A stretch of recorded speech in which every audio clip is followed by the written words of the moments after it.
You guys continued your descent through the dungeon, encountering, among other things, a pair of doors that bickered like an old married couple. Um, that you ended up, doing some work for and getting paid. The doors are still pissed at you. You made your way south, past the statue of the Mighty Sam, and are now entering a new chamber. Having left Sam behind you, the circular room you're standing in is about 80 feet in diameter. The air is humid and musty. In the center of the room is a 5-foot diameter metal basin containing what appears to be water. To your right, which is to the west, is a closed pair of wooden doors, and to your left, a single wooden door, also closed.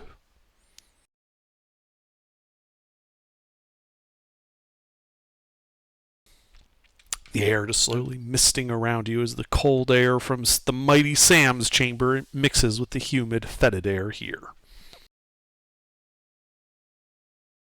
Alright, the snake's dead. So let's go right to the right door under. Okay, you go to the pair of closed wooden doors to the right. Crossing the warm, humid room.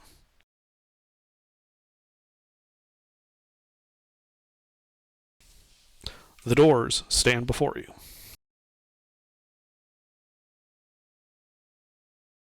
I use subtle spell and cast them open. What are you casting with subtle spell? Casting open door. Hmm. I'm a wizard, not a sorcerer. You kind of throw the doors open away from you, Subtly. revealing a void of pitch black. Like, even as the door swung into it, you lost sight of it. So complete is the inky blackness in front of you. This look like the darkness spell. It looks similar to that, yeah. What a conundrum. Do you want to, or shall I? What are we doing? I was gonna say we could just spell it. Oh. Have you burned through much of your higher end magic yet? A little bit. I can get this one then. I will cast Dispel Magic on the darkness. Okay. The darkness dissipates, revealing in front of you a 40-foot across hall. You can see it extending to your left, about 10, 20, 30, 40, about 50 feet to the south, a closed pair of wooden doors at the dead end. To your right, it continues about 30 feet to the north, before turning to once again continue to the west, though now reduced in width to 20 feet. At the angle along that north wall, partially down that 20-foot section, you can see another closed pair of wooden doors. Does it smell like goblin ass this way? Make a perception check.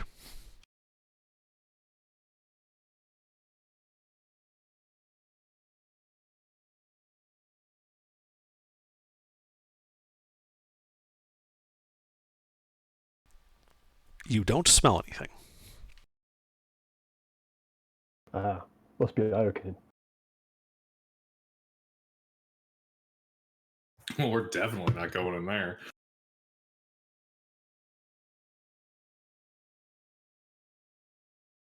Where's the left door go? So you're going into the 40-foot hall and going to your left? No, I'm going back into the fetid room, going to the left. Okay. So you're turning around, because you haven't left the fetid room, going across the chamber, past the basin, into the single closed wooden door that faces east. Correct. Okay. Yeah, you do so, walking past it, As you walk past the basin, you can see that it appears to be full of a clear liquid, like water. Oh, right. That's right. The magic water. Ritual cast detect magic. Okay. You ritual cast detect magic. The water and the basin emanate a single aura of enchantment magic. Identify. Ritual. Yep. Identify tells you that this is a basin of wondrous water. And that drinking the water will affect your ability scores.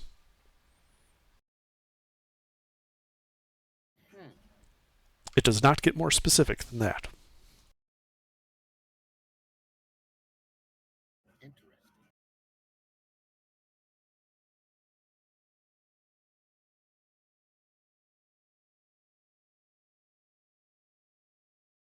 I take a sippy. All right. Choose a saving. You take a sip. Choose a saving throw that you are proficient with. Mm-hmm. Which one is it? Wisdom. Okay. You sip. Your wisdom increases by 2 for the next 2 hours. Oh, wow, that's cool. I suddenly know better than to keep doing this. Yeah, bad things gonna happen. We've done this before. It's only temporary, mister. Also, the bad things only happen temporarily. 2 hours, he said. Mm-hmm. His wisdom has increased by 2 for the next 2 hours.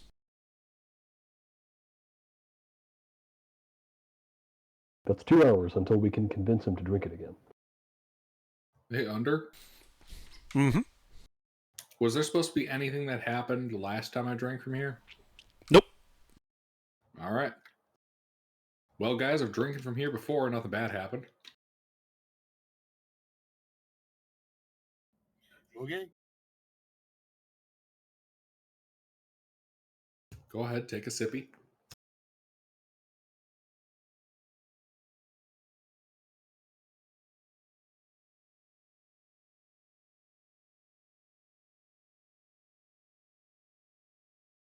Nobody else wants a sippy? Everyone's just looking at you. Nobody else wants a sippy. I'll take a sippy. Okay. Well, you drink some of the water, and you need to choose an ability score. A saving throw that you are proficient in. Intelligence. Your intelligence increases by 2 for the next 2 hours. Does that go over the normal limit of 20? Yes.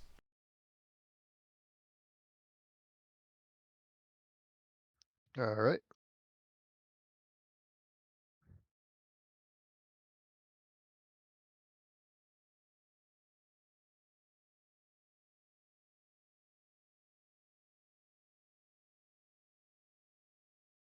No one else? Anybody else?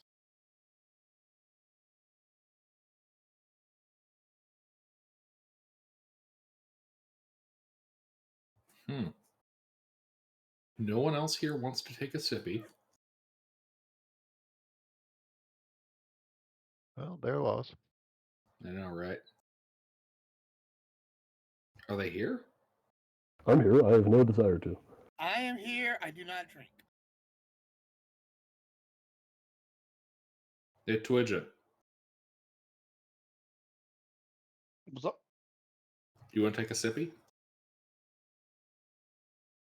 Would you take a swim? Sure. No, a sippy, not a swim. A sip, not a dip. Oh, he did Too it. late. Twidget jumps in. He said it. Alright, you jump in. What's the saving throw you were proficient in that you wish to choose? Dexterity. Alright, your dexterity increases by 2 for the next 2 hours. Okay. Does that exceed base? Yes.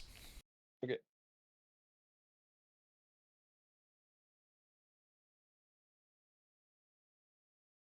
We take more sippies. Okay. You take another drink. You lose the +2 bonus to dexterity.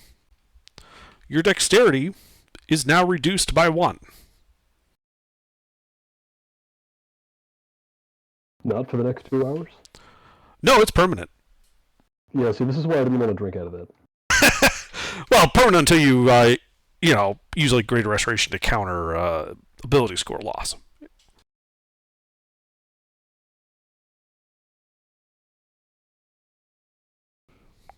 Further drinks when Twidget keeps drinking have no effect. Oh. You can't kill yourself by getting yourself all the way to 0 dex. Darn. I was gonna try. Could I take a water skin and collect some of this?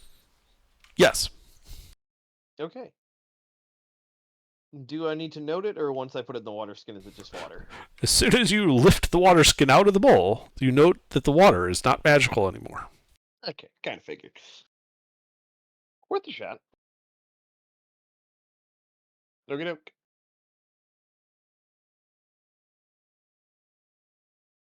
Onward. So it looks like you can get away with drinking one time, but if you drink twice, it screws you over. Maybe, or maybe he was rolling that whole time and you just got lucky.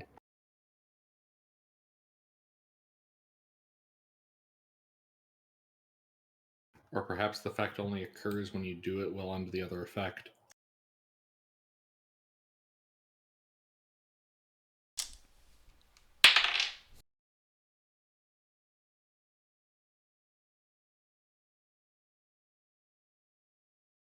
Alright, onwards then.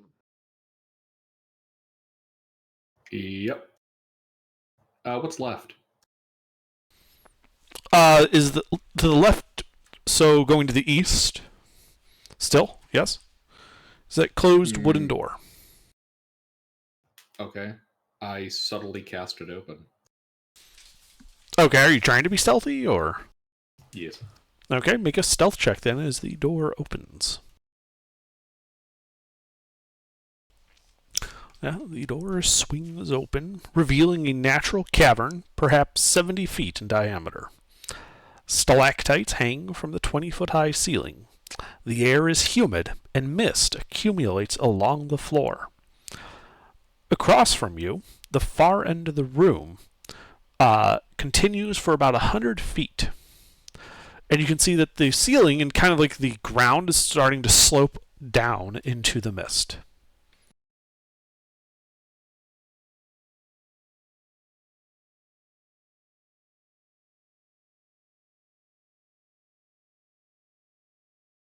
Okay. This will take us further down. We should probably fully explore this floor, though. And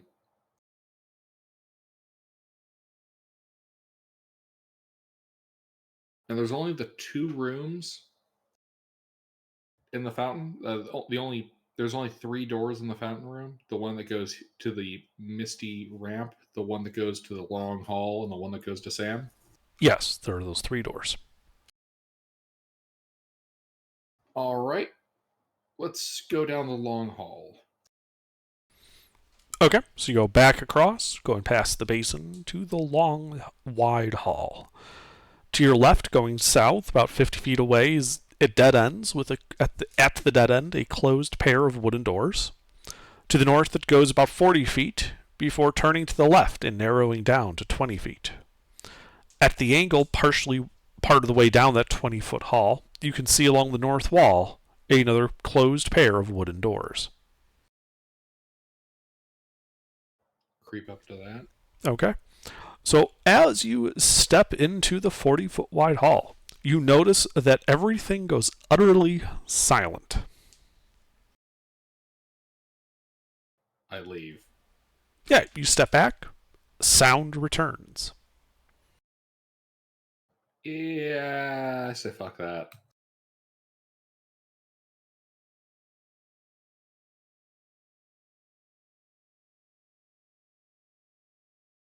How many doors were in the Sam room? There are 4 doors in the SAM room at the primary compass points. you are like you're looking at Sam through the door north of you, which is the south door in the Sam room.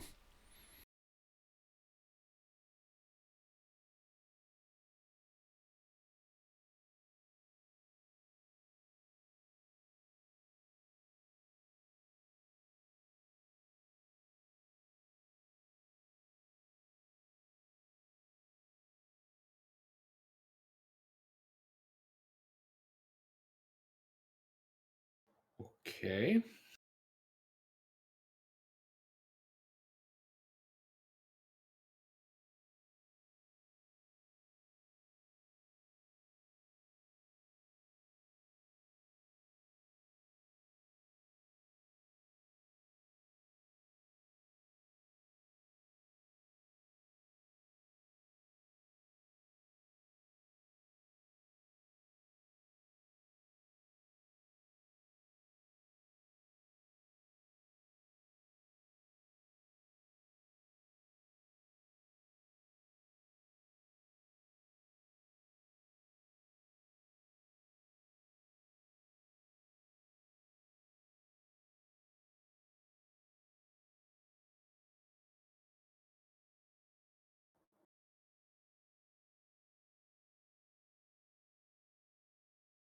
Okay.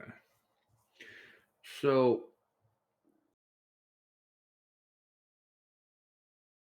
if we go back into the Sam room, we'll have come from the south. Yes, you'd be going in the Sam room. That'd be the southern door. Okay. And how did we enter the Sam room? The eastern door. Okay, I'd like to go through the western door. Okay.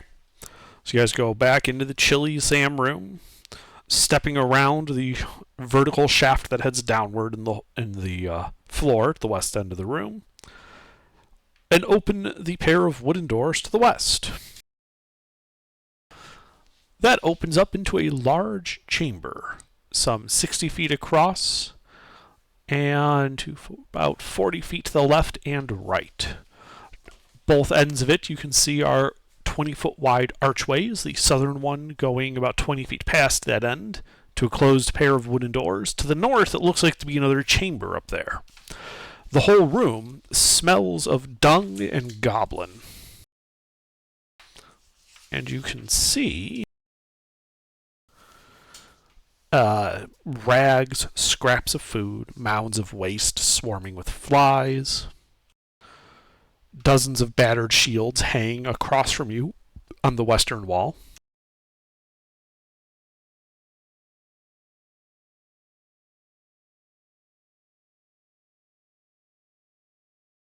Okay. So in the Sam room, east is where we came from. South is to the water room. North is unexplored, and west is goblins.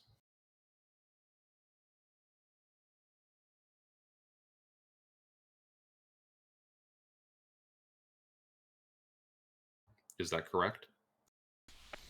As far as you can tell, yeah. Okay. North door. All right, you go to the north door and open it, revealing a 20-foot wide hall heading directly away from you to the north. It goes about too far. Do you have any longer distance than 60 feet of vision? Let me double check the stats on this glowy thing.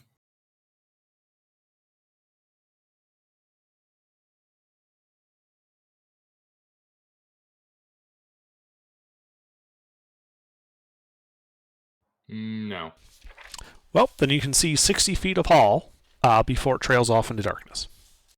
Does this look like a familiar hall? No. Okay.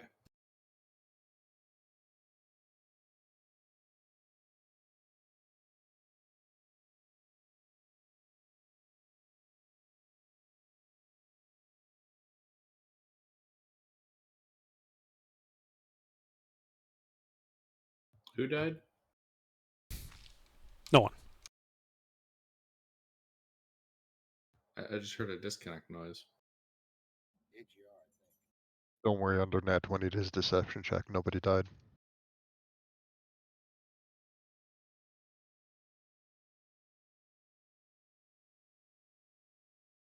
Uh-huh.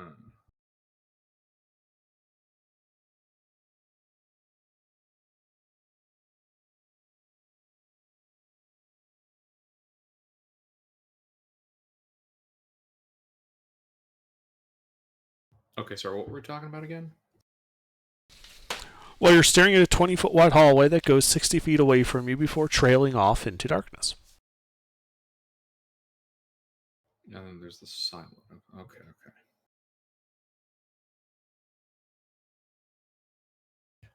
In the water room,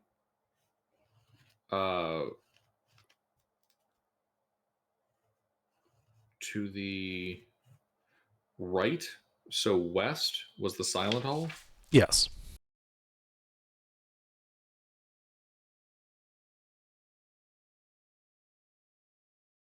Sorry, I'm having to break out the graph theory.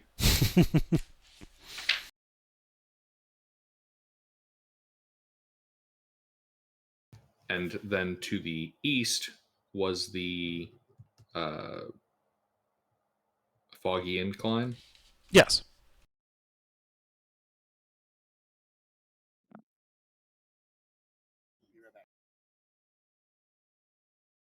All right.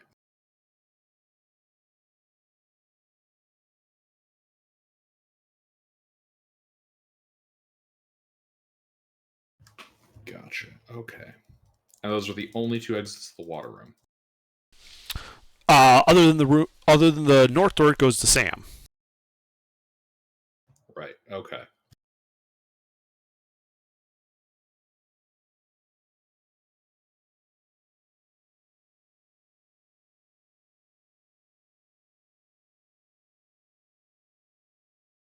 All right. So let's head through the goblin, stanky ass one. Twidget, how are you feeling? You feeling particularly murderous?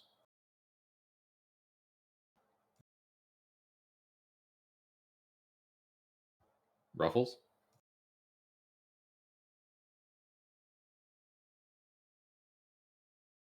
Did 27 hit you? A crit hits? I stab you in the ankle with a knife. You didn't say what I needed to murder. You just asked if I was feeling murderous. That's not a yes.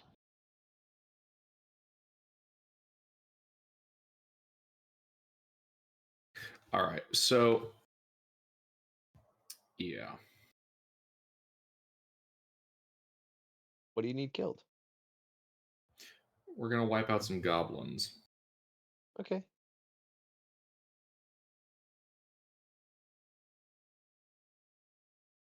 Going to send you on point to recon.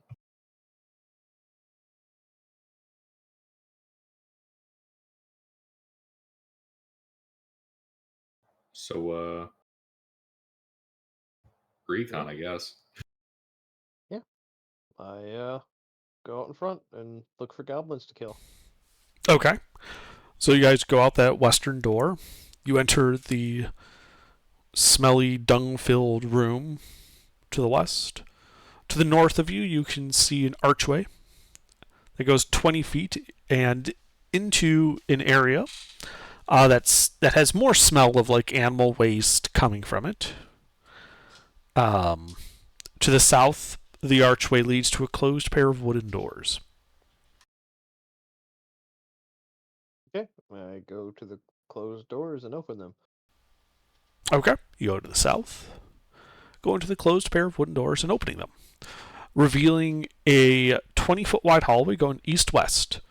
To the east, after about 10 feet, you see it opens up into a 40-foot wide hallway headed south. An open pair of wooden doors is visible at the angle, and you can see the southern part of the curved wall of the water room from here. Okay, so that circles back. The other direction? All right. So as you go north towards that archway, I'm going to need a stealth check as you get there. As you can see dozens of sleeping mats scattered about the flagstone floor, and numerous diminutive humanoids. And as you get closer, you realize that the humanoids are not moving. In fact, they appear to be dead. Hmm. You can see what looks to be 40 corpses, several of which show signs of battle. And you know they're dead because there's actually, like, in a couple of them, these, like, tiny flowers with, like, shiny black petals growing out of the corpses. Okay. I go through their pockets and look for loose change. All right. Well, as you approach a couple of them, you find some loose change. One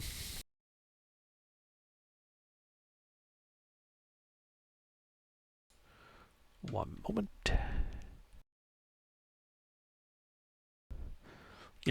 Finding a total of 16 silver and 35 copper pieces in the first couple. As you go towards one that has some of the flour growing out of it, the flour takes on almost like a blurry effect to it. And I need you to make a wisdom saving throw.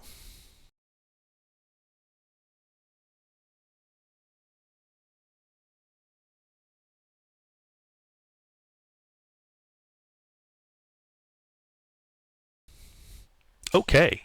You begin to see visages of your fears and anxieties all around you. And you take 11 points of psychic damage, and we're rolling initiative. Oh God, adulthood, taxes, responsibility, loss just of gonna say- freedom. So Twidget just takes 11 points of psychic damage because he doesn't have any fears.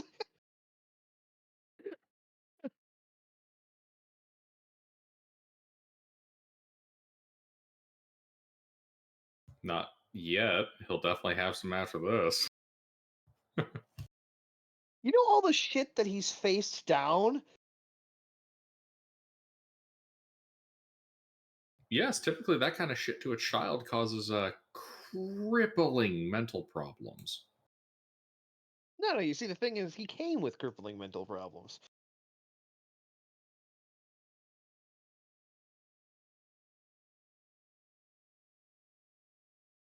You know, you can fill a glass so far, but if there's a hole in the bottom of the glass, it doesn't matter how much you pour into it. Ruffles, Mister, you guys gonna roll initiative? I thought I did. I apologize.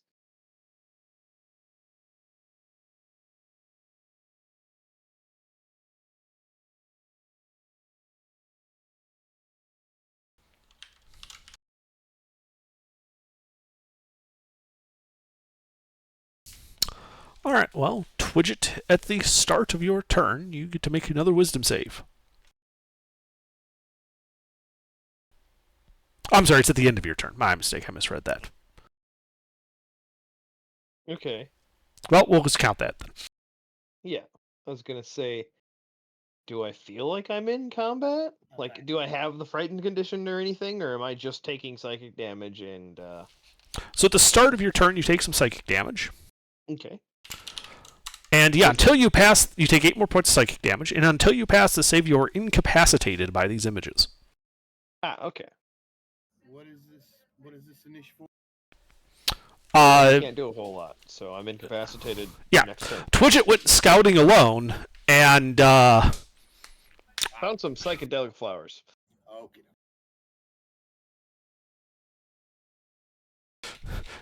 and unfortunately, since he like immediately failed his save, he hasn't really been able to alert the party at all that there's some shit going down while he's on recon. So, Squash, do you do anything? Well, I'm not alert, so no. Duo?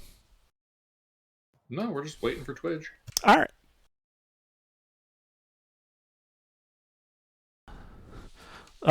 Yep, the flowers are going to lash out psychically at Twidget.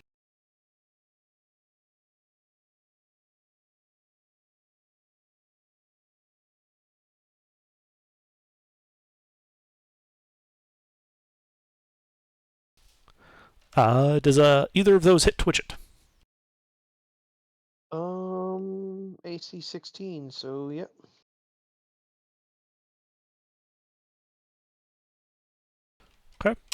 Dealing an additional 20 points of psychic damage. Okay. Sister Beta, you're not alert to anything. Do you do anything? No. Okay. Afflista? Don't have anything to do. Alright. Twidget. So at the start of your turn, Yep, more damage. you take 9 more points of psychic damage. You're currently incapacitated, and at the end of your turn, you can make that wisdom save again. What if I'm also incapacitated? Ah!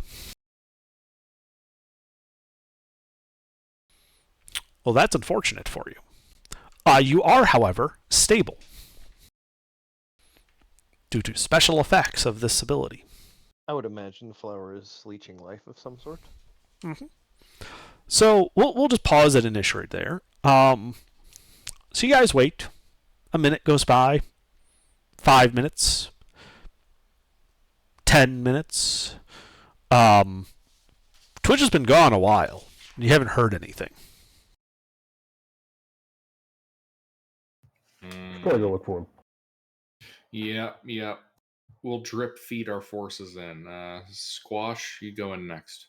I go in and start looking around for Twidget or any signs of Twidget's passing. Right, well, you guys saw him go to the north, so you would know it that way. So you see the archway leading to a chamber that looks like it has a bunch of bedrolls, goblins sleeping in it. As you get closer, as the goblins aren't sleeping, they're dead. Several of which have these, like, tiny flowers with shiny black petals kind of growing out of the corpses. And in the middle of the room, next to one of the goblins that has this flower, you see Twidget, unconscious on the ground. Ah, okay. Parasitic flowers do not touch. Alright. Are there any flowers on or around Twidget? Yes, the corpse he's directly next to, like he was picking its pocket, it has a flower on it. Okay, but there aren't any, like, touching or growing out of his body? Not yet. Okay. Well, I'm not gonna let the same thing that happened to him happen to me, so I'm going to attack that flower with my dancing longsword. Okay, you throw your sword at it. We're back in initiative, effectively, and this is your turn. Yep. So go ahead and make your to-hit roll. You do have disadvantage on it due to the blurring effect that it has. Yes.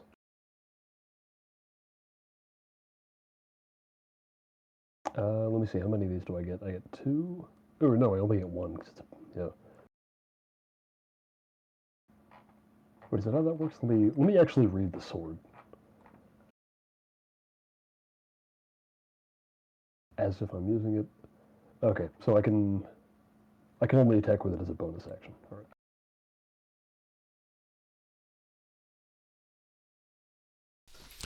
A 13 hits the flower. Okay. Gotta scroll all the way back up.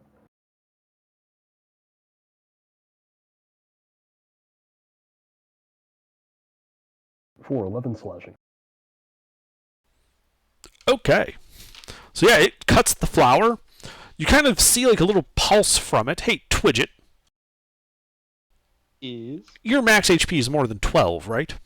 Yes. Okay. Anything else, Squash? Does that appear to do anything to the flower? It damaged it. It has more hit points than you would expect just a flower to have.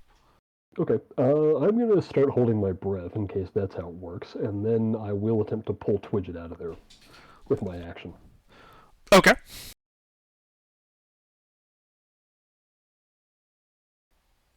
So you move forward to Twidget's position, which is 20 feet from you. Yep. You grab him and start dragging. How much more movement do you have after that? I use my action to drag him, right? Yes, because he's still I alive. only have 10, so I get 5 feet. All right, you move 5 feet back from it. Okay. Yeah, that's it. All right, do it, Essius. Do you do anything? We hear the sounds of combat. You heard a kerthunk, Like, like yeah, of like a single sword strike. Okay, yeah, it's just weird. I'm advancing till I can see him. Okay.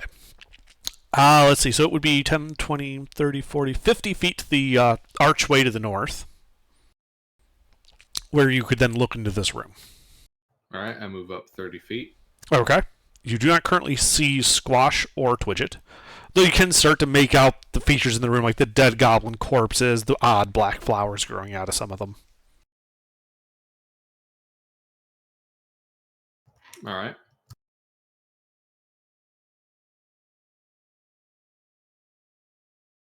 I'll just dodge.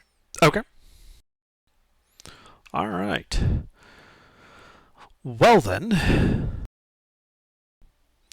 the flower is not going to take that lying down, Squash. Oh. And I thought it would on account of it being a flower. nah, it's still standing up. And I need you to make a wisdom saving throw. Oh god damn it! I thought I got far enough. Okay.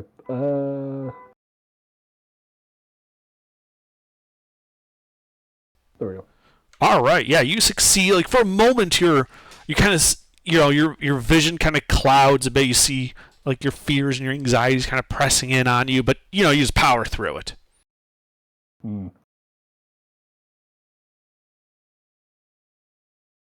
Such is the life of a paladin. Mm-hmm. It is then just going to use its raining attack to just strike out at you psychically. Okay. Does a 22 hit you? This is against my AC? Yes. Oh, hold on. I forgot to put my armor back on. Let me do that real quick. Isn't donning armor like a 15-minute process? I mean, He had mechanically. off I would have put it on. I took it off because we were in prison, like 2 sessions ago. Oh, yeah, that. Okay. Yes. I didn't realize you'd actually taken your armor off. Yeah. Well, yeah, I was- if we I did was something afraid we might stupid have and got into a fight. it's for somebody who shall not be named, mister, might have got us into a fight while we were not armed or armored. Anyway, that does hit me. I didn't get nobody in a fight. All right. No, but you would have. It deals 11 points of psychic damage to you. Okay. And Sister Beta, do you do anything? No, the child died. I don't care. All right, Afflista. I'll cast Expeditious Retreat, Okay. and I'll move up to see if I can help Squash. I mean, can I see what's going on? No, because they're like through a room and around a corner. Oh yeah, well then okay. All right, so Afflista, you move up. So you're taking that bonus action dash then with the Expeditious Retreat. What's your total speed move? With a bonus action dash, it goes up to 60. All right, yeah, that'd be enough to get you that archway. Then you can see, the dead goblins, black flowers, weirdly blurry, growing out of some of the goblins, including the one that Squash is currently pulling an unconscious Twidget away from. Squash is 15 feet away from you. The Alright. blurry flower is 20. I will cast Frostbite on the one closest to Squash. Okay. Is that to hit? Constitution save. Ah, okay. That fails, so it takes. It's D6, not 8. 11 cold damage and disadvantage on its next attack roll.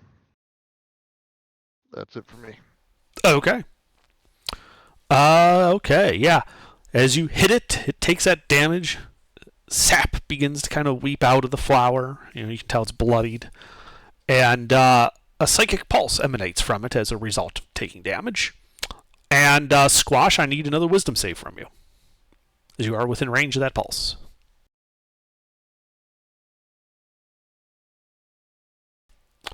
Alright, you pass and take no damage as a result. And I'm not being proficient in wisdom saves. Alright, anything else, Afflista? That's it for me. Alright. Twidget is unconscious and stable. Squash, it is your turn. Good. Since he isn't visibly, bleeding to death, Can I tell that? Yeah, like, there's no blood stains or anything on him. He's just like almost like he's asleep, except he didn't respond when you started dragging him through the muck. Hmm. Do I notice any obvious, like, fatal wounds on the goblins in here?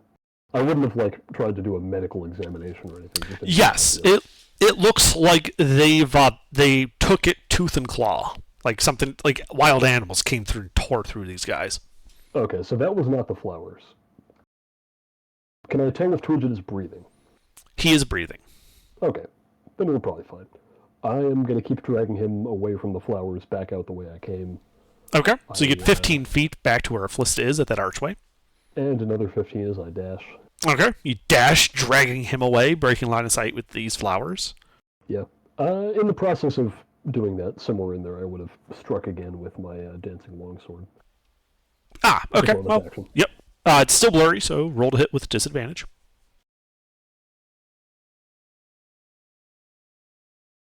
Yeah, that one misses it. You hear a thunk as it just cuts up the goblin corpse a little bit. Okay, yep. And I just drag him out of the room. All right. As you drag him into the shield room, do Odysseus. All right. I advance up until I can see into the room. Okay, you do so.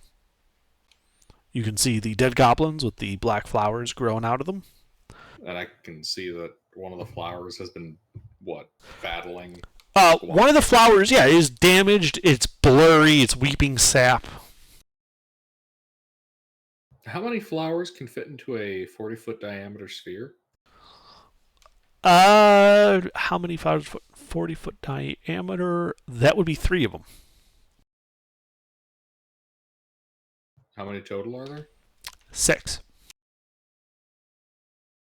Works for me.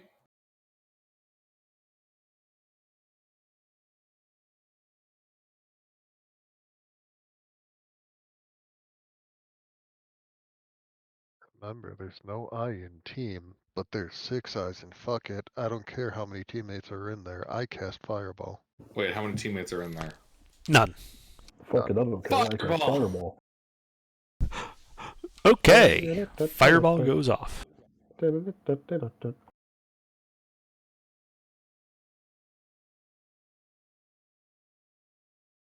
Fireball. I don't know how, but that first one manages to dodge a fireball. Well, it is blurry, so maybe you just misjudged where it was. Fucking right at the edge.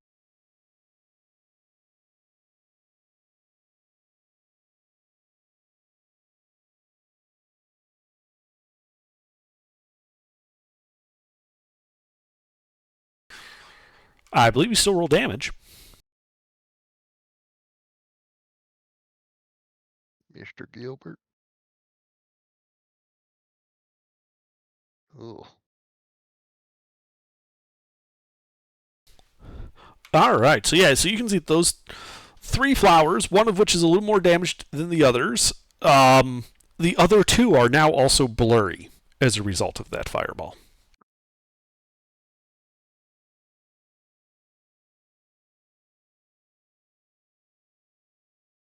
Mm.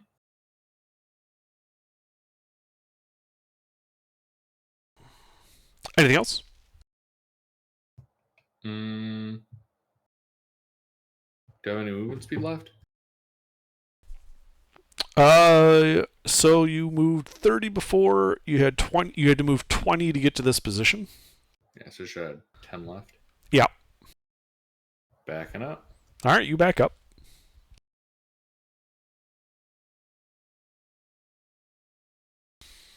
Anything else? Nay. All right. Let's see. Okay.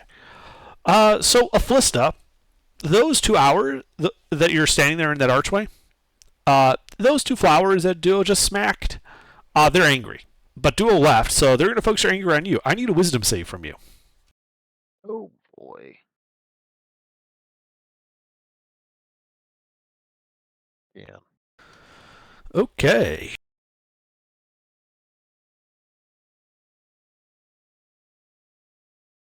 Oh wait. That's a 9. Okay. So you are bombarded with visions of your fear and anxieties. You take 7 points of psychic damage and are incapacitated.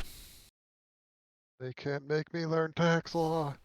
The remainder of the flowers, since you're the only target, just lash out at you psychically. But tax law is fun. I don't care who the IRS sends. I'm not paying taxes. What's your AC? 16. So 2 hits. Dealing an additional 24 points of psychic damage to you. Hey! That knocks me out. Okay, you collapse to the ground behind Duodecius as he drags Twitch away. You are also stable, just so you know. Alright, Sister Beta, do you do anything?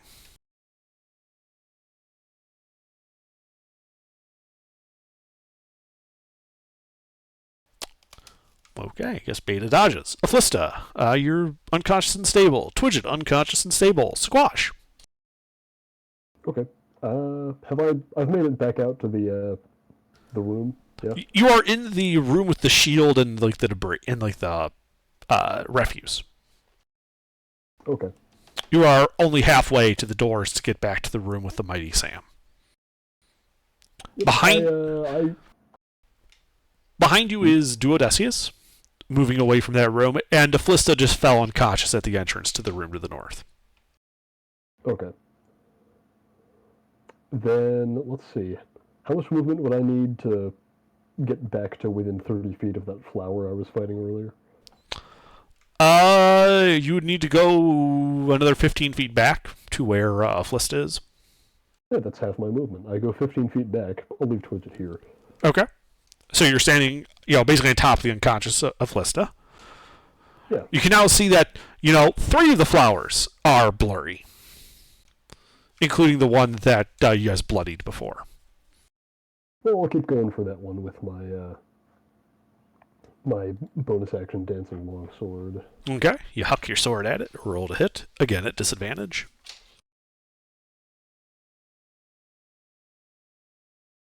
Actually, let me see if there's anything I could use to give me some advantage on that.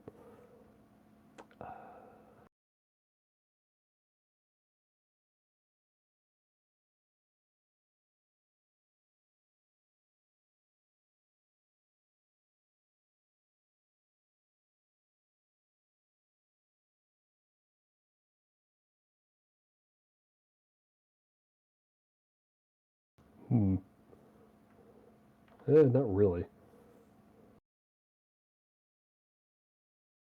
Well, I can bless myself. We'll do that as an action. I will bless myself. Okay. And is anybody else conscious besides me? Duodecius, he's, between you and Twidget, about 10 feet away. Okay. That does put him in my aura. Okay. I'll get to Duodecius, and is Beta close enough for me to do this? No. Okay. I hadn't even went over there. She don't even know what's going on. Yeah, she's just standing by the door to the mighty Sam's room. Or whatever. Yes. I'll give it to the unconscious Aflista. Okay. I think Beta must be stuck in sleep mode or something to have completely missed what's happening. Okay. Now let's I'm see in the other here. room. Twitch, the kid ran off. Let him go. Yeah, I don't think you're paying attention, mister. Don't worry about it. Go back to sleep. That is at that flower. That hits the flower. Okay.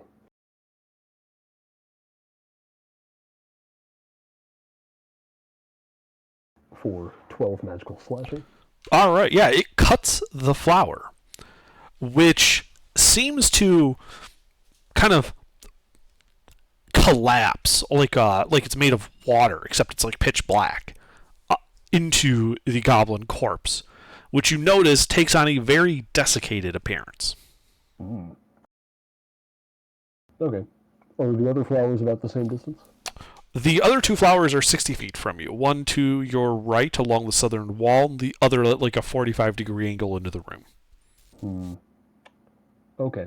Then Let me put it this way: there's 40 goblin corpses in the room. Only 6 of them have flowers. Okay. I will proceed 15 feet towards the closest flower so that I'm 45 feet from it. Okay. Yeah, you can just follow that southern wall then. Yep, I do that, and that's it. Okay. Duodecius, do you do anything? Can I see a flower? No, you went back into the shield room. I'll only move back 10 feet. Yeah, but there's a wall there.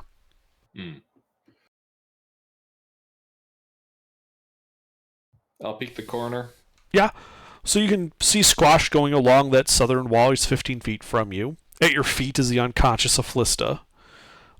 In the room, to your right, you can see one of the flowers is gone. The other 2 are blurry and damaged from your fireball, but are still up. To your left, deeper into the room, are 3 more flowers. These are not blurry, nor do they seem to be taking actions against the party. All right, one of those blurred ones. Mm-hmm. I pull up magic missile. Okay. Are you targeting the one more to the north, or the one that's like near the south wall where Squash is going towards it? By Squash. Okay. Well, they strike unerringly. Roll damage. All right, that bloodies the flower, which lets out a little bit of a pulse, and Squash is too far away to get hit by it. Yep, that's the idea. Mm-hmm.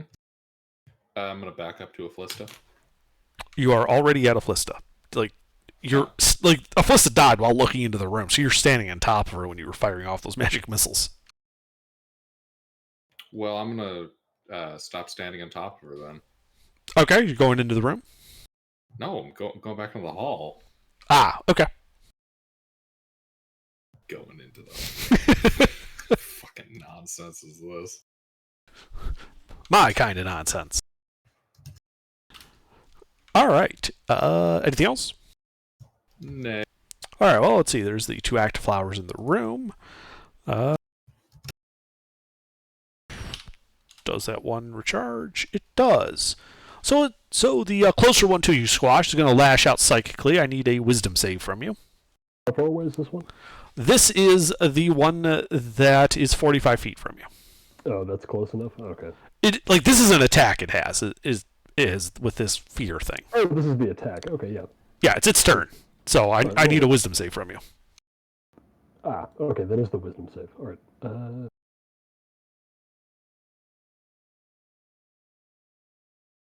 Oh, well, not this time. Yeah, so you are bombarded with your fears and anxieties. Oh, wait a minute. A 10 also does not pass. Okay. You take 4 points of psychic damage and are incapacitated. Then they just lash out with their psychic attacks against you anyway. 22 hits, I guess. Does it say how long I'm incapacitated for? Until you make the save. Ah, okay. The 24 and the 22 hit. Okay. So you take 27 total points of psychic damage. And does Sister Beta do anything? Yes, I'm gonna start wondering where the rest of the party is and go looking. Okay. So yeah, you kind of look forward into the room. You can see, 50 feet away there's this archway that Duodecius is playing peekaboo at. On the floor at the archway, you can see Afflista on the ground, unconscious. And about 15 feet from that archway, which would be 35 feet from you, is Twidget on the floor, unconscious. Can I see what rendered them unconscious? No. Interesting. Though from the way Duodecius is standing, you assume it's in the room to the north and not the room you're looking in at the moment. I'm gonna move up and get Afflista up first because he'll be the first one I get. Okay. So what's your movement speed? I have 30 feet of movement speed. So. Okay. So 30 feet of movement would put you 5 feet from Twidget and 20 feet from Afflista. All right. I am going to heal Afflista with a cure wound spell. Isn't that a touch spell? You know what? Andre, you're making this difficult. So, how far is the other one from me? So Twidget is 5 feet from you. Okay, I can hit Twidget. Yes. Okay. I'm gonna Cure Wounds Twidget. Okay.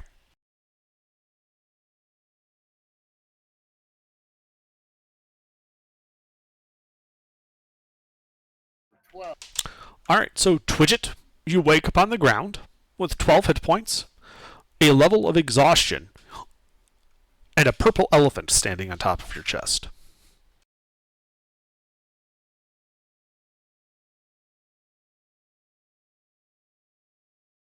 And then as a bonus action, I'm gonna heal a Flista with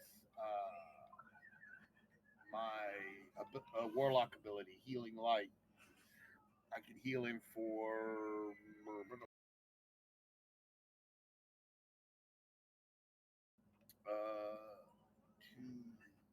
Okay.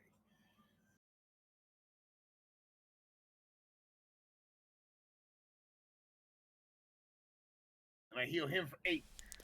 All right, Aflista, you wake up on the ground with 8 hit points, a level of exhaustion, and it looks like the walls are melting, like they're made of wax. Not good. And I am done. All right, Aflista, it is your turn. Alright, I will wake up and am I still in the door edge of the... You are, and at the start of your turn, because you are still under the psychic effect, when you're unconscious, you can't make the saving throw. You take 3 points of psychic damage at the start of your turn, and you are technically still incapacitated. Alright, so I won't get up. There's an 18 on my wisdom save. Okay. You can get up while you're incapacitated. You just can't take actions or reactions. Right, yeah, you can still move. Alright. Did you want to move? I'll just get up and get like I behind the didn't know wall you out could of the doorway. move. Mm-hmm. Yeah, you can move while you're incapacitated. It's not unconscious. All right, yeah, you kind of shuffle your way towards Duodecius. At the end of your turn, you're no longer assaulted by your fears and anxieties. However, you are still hallucinating.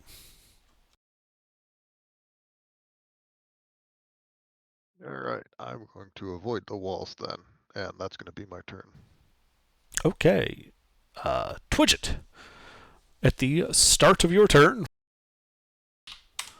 you take 4 points of psychic damage, and you are still incapacitated. Okay. Uh, We're pretty much moved out of the way of the flowers, right? Yes. Yeah, I'll just stand up and I can't twiddle my thumbs. Okay. At the end of your turn, you can make a wisdom save.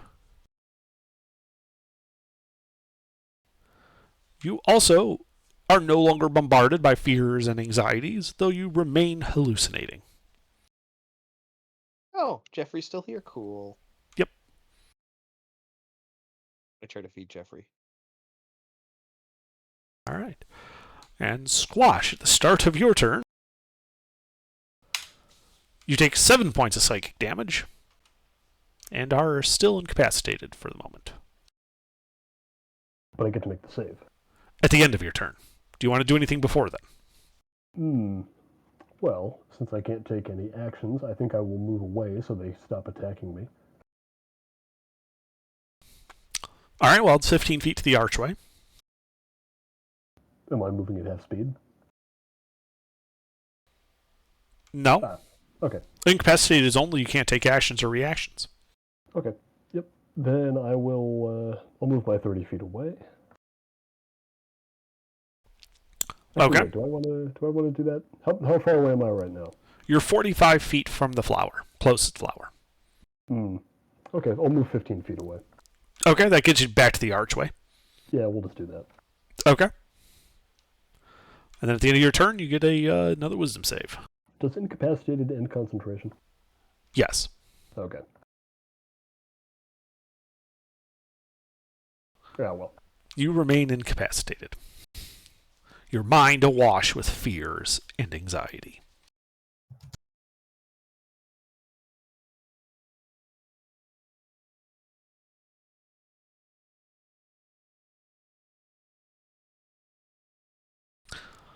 All right. Duodecius.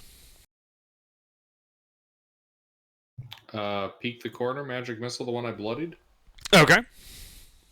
You peek the corner, firing off some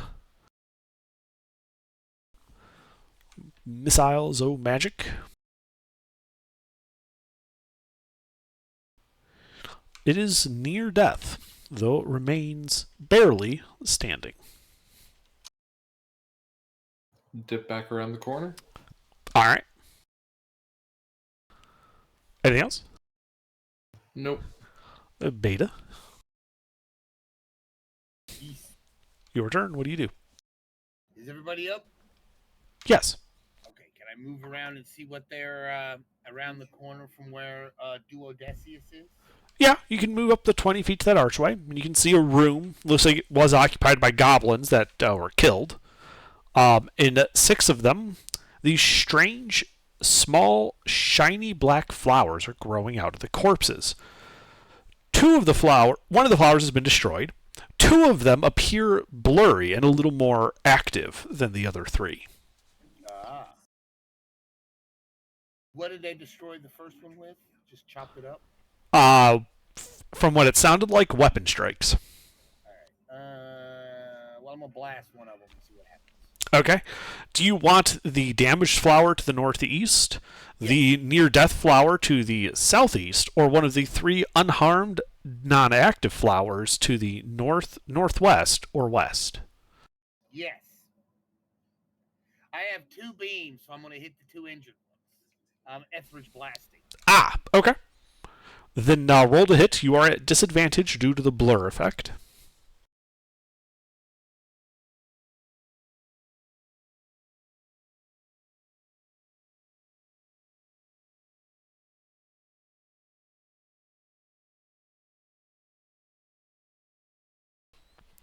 All right, the 15 hits that first one. The 11 misses.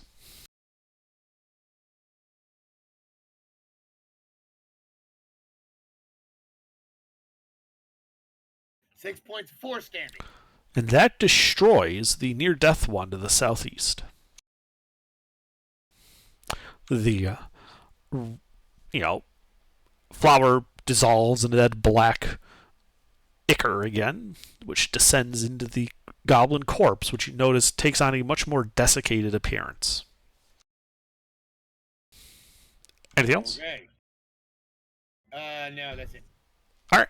So you're just stand there in the archway. Got it. Flista. So now 2 flowers have been destroyed. Yes. Alright. I'll go peek into the archway and I'll cast Frostbite on the nearest flower. Okay. You mean the nearest active flower or just the nearest flower? Nearest active. Okay. Is that a con save again? Yes. That fails. 2d6, not a d62. Need to get the numbers in the right order. All right, that bloodies the flower. Then I will duck back out of the archway. And it has disadvantage on its next attack roll. Okay. Anything else? That's it for me. All right. Twidget. I shoot the mean flowers. All right, so you go back forward. Are you shooting the blurry active one or one of the unactive ones? Would I have to move from where Squash had left me? Yes. He dragged you back out of the room.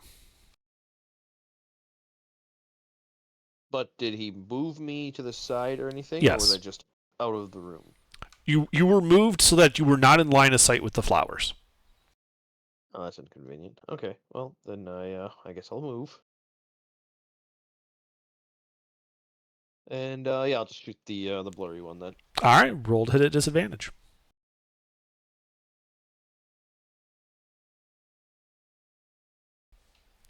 And miss. And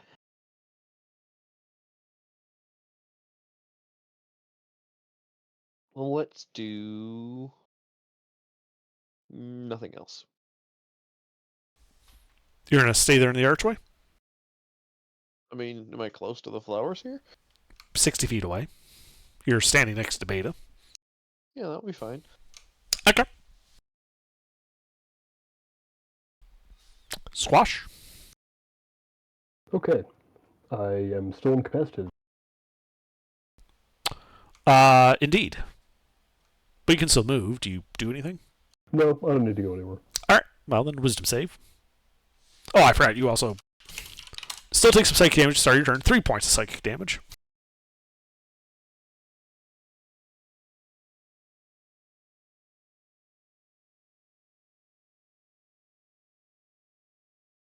Okay. Yeah, you're still being affected by it. Alright. If I'm not going to roll above a 10 in like maybe 6 more rolls, then I'll go down. So we'll just keep rolling. I will slowly but surely bring you down. Yep. Alright, do it, Esius.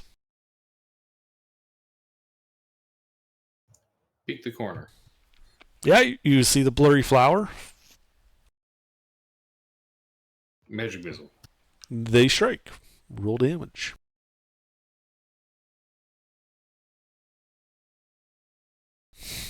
Alright, the flower is near death.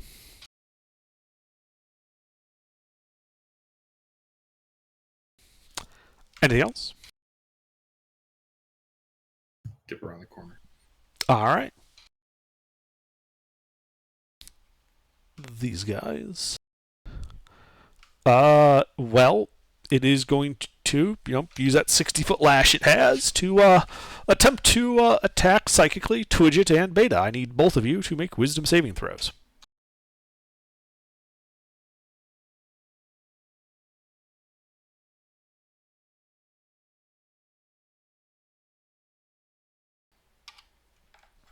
Mr. Ruffles.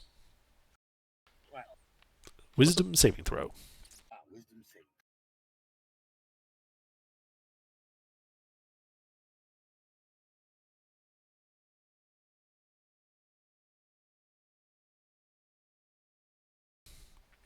All right, you both manage to pass, fending off the images of your fears and anxieties. As the flower then lashes out at Twidget directly. And misses. All right, Sister Beta. Yes, is it my turn? Yes. I'm gonna shoot. Okay. Roll to hit, disadvantage. How many of them are there still? There's a near-death active one that's blurry, and 3 more that are not active or blurry. Okay, well then I'll shoot at the blurry one first. All right, you're at disadvantage.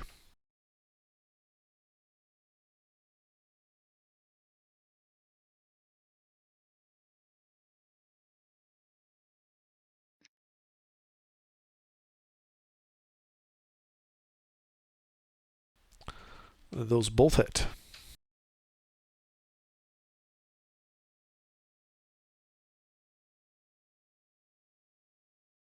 $14 points of force damage. All right, yeah, that flower, is destroyed, rendering unto black goo, which then desiccates the corpse. Anything else?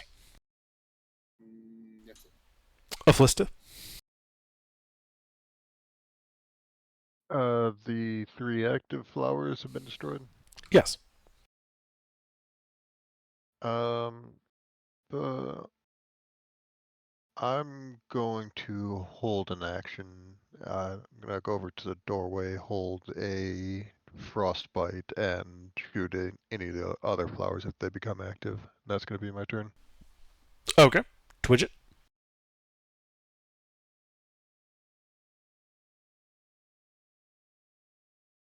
How far away are the inactive flowers? 60, 70, and 75 feet. How far away are the inactive party members? The only incapacitated party member is Squash, and he's like 15 feet away from you. Okay.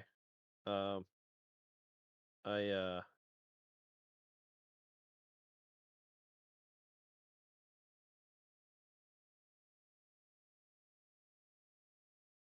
shoot the furthest flower. Okay, roll to hit. And I'd like to aim. Well, it gives you advantage. That hits.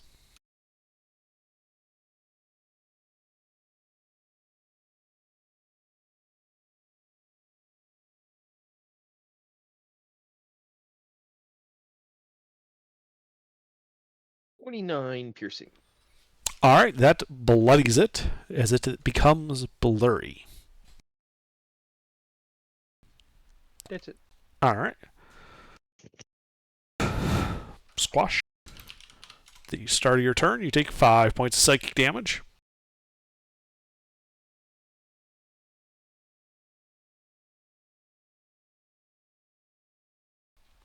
Hey, that's more like it. Yeah, as you are no longer incapacitated or hallucinating. Okay, that's my turn. All right, do it, Essius. Can you guess? You're going to shoot Twidget with magic missiles? Wrong. I shoot the fucking flower. All right, you shoot the blurry one or one of the two unblurry ones? The blurry. Okay.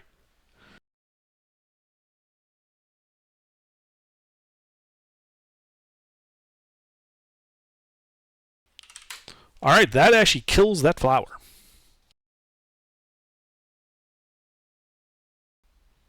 Anything else? Nay.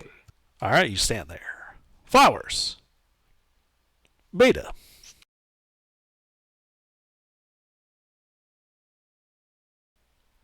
Minister. Yeah. Sister Beta's turn. Yeah, what do you do? The 3 that are inactive, they're still inactive? The 2 remaining inactive ones are still inactive. I'm going to start blasting one of them then. Okay. Roll to hit. The first one's normal. The second one will be at disadvantage because as soon as it gets hit, it goes blurry. Ah, got you.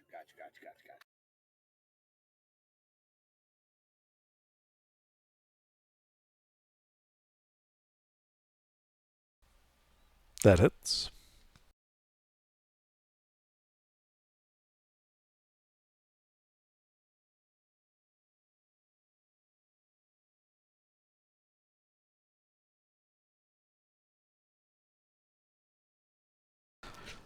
So does that. Oh, really? Cool. Yes.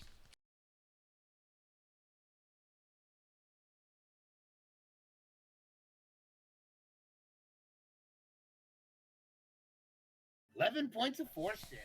All right, yeah. You blast the flower as it becomes blurry. Anything else? No, that's it. Aphlysta. None of them have gone active. One is active. Alright. I will cast Frostbite on it then. Okay, what's the range of Frostbite? 60 feet. It is 70 feet away from you. Plan B then, Chill Touch. Okay. You were at disadvantage to hit. You hit anyway. 4 necrotic. Okay. Yeah, hurts the flower a bit. Anything else? That's it. Twidget.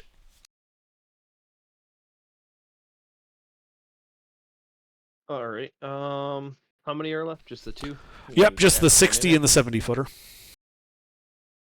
And the 70-footer is active. How is it looking? Yes. It is injured, not yet bloodied. I'll shoot that.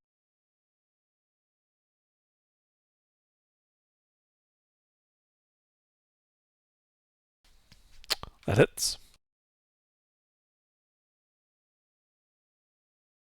Woo. So some minor damage. That's it. All right. Squash. Okay, how many flowers remain? So when you go back to the archway, you can see there are 2 flowers. A blurry one at 70 feet from your archway, and a not blurry one 60 feet from the archway. Okay. I will move until I'm 30 feet from the one that's closer. Okay, so you go 30 feet into the room. Yep. I will bonus action attack it with the dancing longsword. To be clear, you're attacking the inactive one. Oh. If that's the inactive one, then I'll go another 10 feet towards the other one. How much movement speed do you got? I'm gonna dash. Ah, okay. 60. All right, yeah, you can get within 30 of the blurry one. Your attack is at disadvantage. You hit anyway.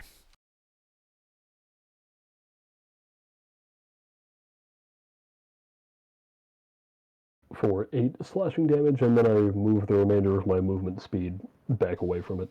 Okay, so you moved 40 feet towards it. You move. I would have been 30, so this would put me at 50. Yes, this would put you at 50 feet from it.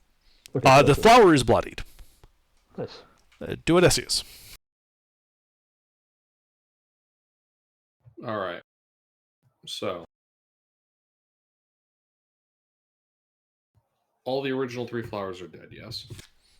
The 3 original active ones are dead. The 3 that were inactive have been getting activated by your party members. Currently, the current active one is bloodied and 70 feet from you. Magic missile. Okay.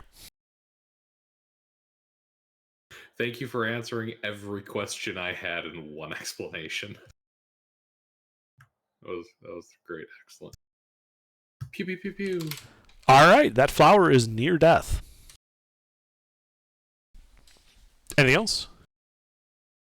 Nay. Well, that flower is going to retaliate. And it is going to target the only person enraged, just Squash. So, Squash, I need a wisdom saving throw from you. This thing, even at 50 feet? 50, yeah, it's actually a 60-foot range. Alright. For this particular ability. This is another save. Yep, it's a wisdom save. Damn it.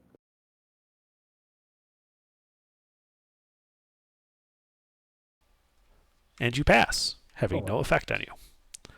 It then uses its other attack to just lash out with a psychic strike.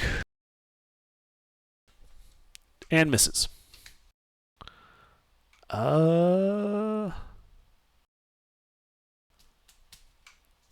Sister Beta. All right. How many's left?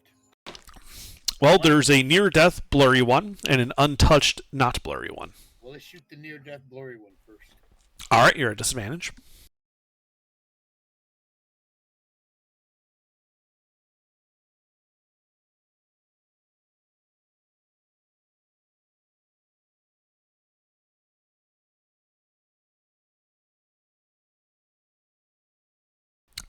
All right, 2 hits. No, that's wrong. I did that wrong, Andrew.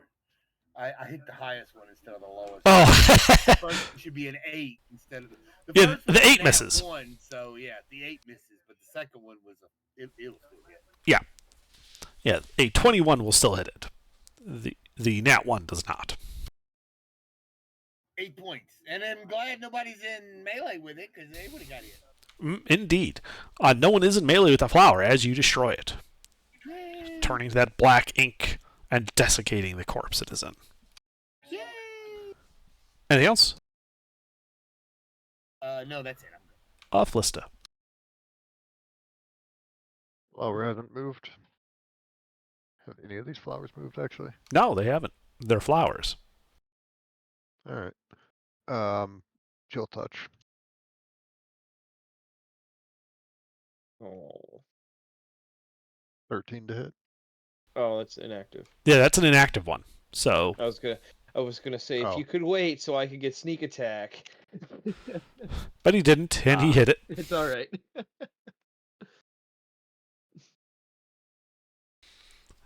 As it Yeah, goes that's blurry. right. Anything Suck else? for rogue. That's it. Twidget. Yeah, these things suck for rogues. It's almost like they're an anti-rogue trap flower. But that hits.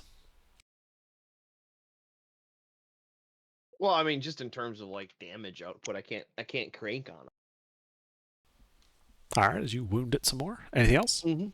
That's it. No, I'm aiming to get flat rolls. Yeah, I know. I ain't moving or doing anything else. I can't. All right, My squash. entire economy to do that. Okay. You're 40 feet from this flower that just went blurry. Yeah, that's apparently too close. I'm gonna back up 30 feet. Okay. So you only go past that archway into the shield room. Yep. All right, you're 70 feet from it. That should be far enough to be safe for a turn. Let's see here. What can I put on myself? Ah, yes, of course.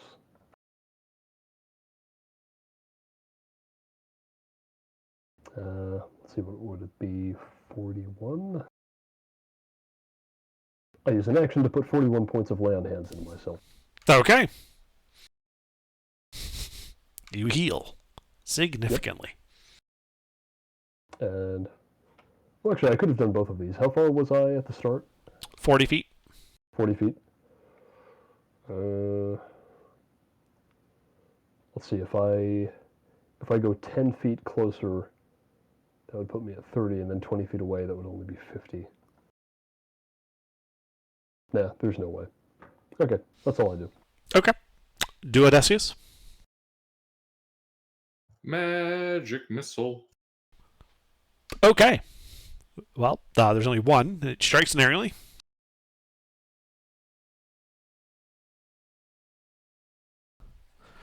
And you bloody it. Anything else? Nope. All right. Well, this flower is going to, lash out with its abilities since 4 of you are still within 60 feet. So Afflista, Beta, Duo, and Twidget, I need wisdom saves from you. What? You're 60 feet away from it. That's the range of this ability. I We was 70 activated the feet flower. last time. Yeah, that was the 70-foot flower. This is the You just 60-foot killed the flower. 70. Yeah. There were 3 flowers, 75, 70, and 60. Ah, You guys started with okay. the farthest one. okay, I gotcha.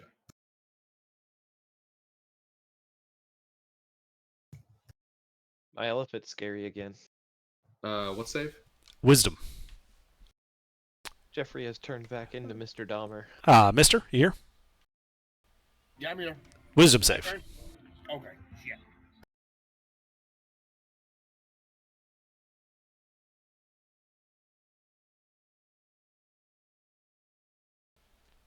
All right. Twitch's the only one that fails. Taking 6 points of psychic damage, and Twidget is now incapacitated and assaulted by more hallucinations of fear and And anxiety. incapacitated again. Yes, you're incapacitated. And unconscious. Oh, you fall unconscious. Okay, yeah, you fall unconscious again. Yep. All right. The flower then lashes out with its remaining attack. Let's see, there are still 3 people standing. It's going to shoot at Afflista. Does a 17 hit Afflista? It would, but I'll cast shield. Okay. That is it for this flower. Beta.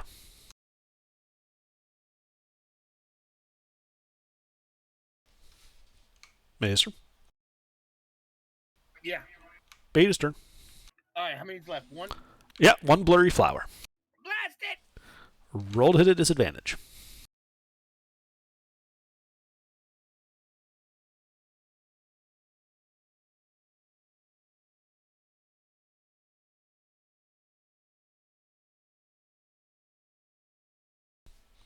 One hit. Hmm.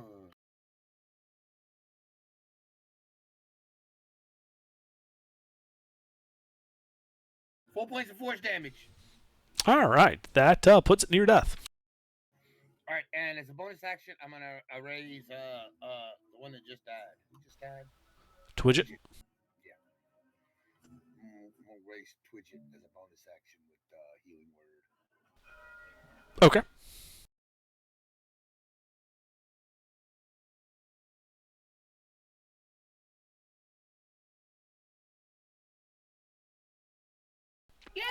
All right, Twidget, you wake up on the ground with 8 hit points, still hallucinating, still incapacitated. And another level of exhaustion. Anything else, Beta? No, I said I'm done. All right, Aplista. How far is the closest active flower? 60 feet. Alright. I will cast Chill Touch at it, and then back up outside of 60 feet. Okay. You are at disadvantage on the to hit.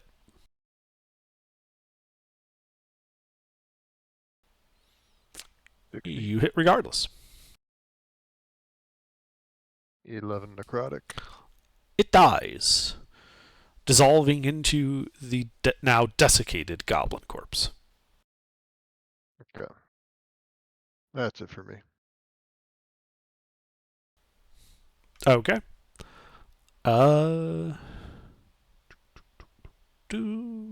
Twitchit. The start of your turn. You take 11 points of psychic damage. So I go back down. You go back down. Good news is you're stable. Bad news is you don't get a wisdom save. Mm-hmm. Squash. Okay, having healed myself, I will now. Let's see, I'm 70 feet away. From where the flower was, you just saw Aflista blasted into nothingness. Okay, where's the last flower? All the flowers are destroyed. Oh, okay. But Then Twidget is still being affected by a psychic thing, so. Wait, Aflista died. Just poof, died. No, Aflista killed the flower. Oh, okay. Okay, then Flowers die, they go poof. I go in there and I pick up Twidget with 1 point of lay on hands. Okay, Twidget, you get picked up with 1 hit point, and another level of exhaustion. At the start of my turn, I take psychic damage and go back down. Don't heal me for so little. Oh right, I forgot about that. Do you want to revise how much you're healing him for, Squash? Yeah, if I knew about that, then yeah, I would do that. Yeah, you'd know about the psychic damage. You took some yourself. That's fair. Okay, yeah. So let's see, 9. We'll give him. Wait, hold on, math. I mean, and then also we do have a bunch of healing potions. You could just everybody on their turn pour a healing potion down my throat so I don't die from psychic damage every turn. No, I'll give him 14. Okay. So revise that 1 to a 14, Twidget. Mm-hmm. Anything else, Squash? No, that's it for now. Duo? All right. Yet, right? I could not understand you. Say again. It's not dead yet, right? The Twidget is not dead yet, no. The flowers are all destroyed. Okay. Are you shooting Twidget? No. Okay. Is there anything you want to do on your turn? No. Sister Beta? Yes. Would you like to do anything on your turn? Who's unconscious? No one's unconscious, but Twidget's still got an ongoing effect, which is why we're still in initiative. Rounds matter. What's his effect? He's insane from the flowers. Can Lesser Restoration heal him? Does Lesser Restoration heal, like, psychic stuff? I don't think so. It cures a disease. One disease or one. I would say make an Arcana check, Beta, real quick.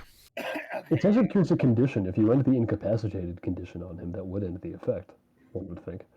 It would. No, I don't think incapacitated actually. Incapacitated is I not still listed. take psychic damage. I just can move. The around and take Lesser it. Restoration only removes specific conditions: blinded, deafened, paralyzed, and poisoned, Yes. Yeah. or one disease. Oh wait, I didn't roll the. I didn't matter. Man, if Lesser Restoration could cure like fucking mental disorders. If I can, let me see if I can do anything to that. The world would be a better place. I mean, I can add a 2d4 to that, and then I didn't add my 4 for. Let me see if I can. Let me see what I can. I don't know, what's that saying? Men would rather commit suicide than go to. Oh, 15 total under. Okay. So with a 15, you get the feeling that since the effect is persisting past the end of the flower wasn't like actively doing it. It was more like it was causing an effect to still be there. So you think this is something less akin to a like a disease or an ongoing thing, and more like a curse or like some other type of like self-sustaining magic spell. Oh my fucking god, Under. I can't do anything. Can we go back to the beginning of the combat and I remember that I'm a fucking gnome that I can't pronounce? Nope. He's Okay, a, he's a Swampleton. I don't think He's I a have anything. Zverfneblin. Yeah, which Less than a- means what, Under? You should have had advantage on that save. I should have an advantage on every single one of them. I can't do All of them. anything against that. Hold so- on. Twitch is a Smurf? Yeah, well, he's Yeah, is Smurf. Nerfneblin. Smurf and Neblin? He's not blue. Yes. Nephilim, yes. He's a blue gnome. He's a Smurf Neblin. Oh, I feel like I want to make that canon now. It's I can't do anything to that Under. okay. He's screwed. All right, Yeah, Aphlysta, anything? Well, no, I should be fine now that I remember that I have advantage. Well, hold on. It's Aphlysta's turn. He might want to do something to make this worse. I cast non-magic missile. All right, roll to hit. He's right there, so Shooting me with a bow? I don't have a bow. sling. Yeah. Throwing- I'll Throwing a stick at me or a sling? just take one of Twitch's health potions and feed it to him. Okay, you can roll it.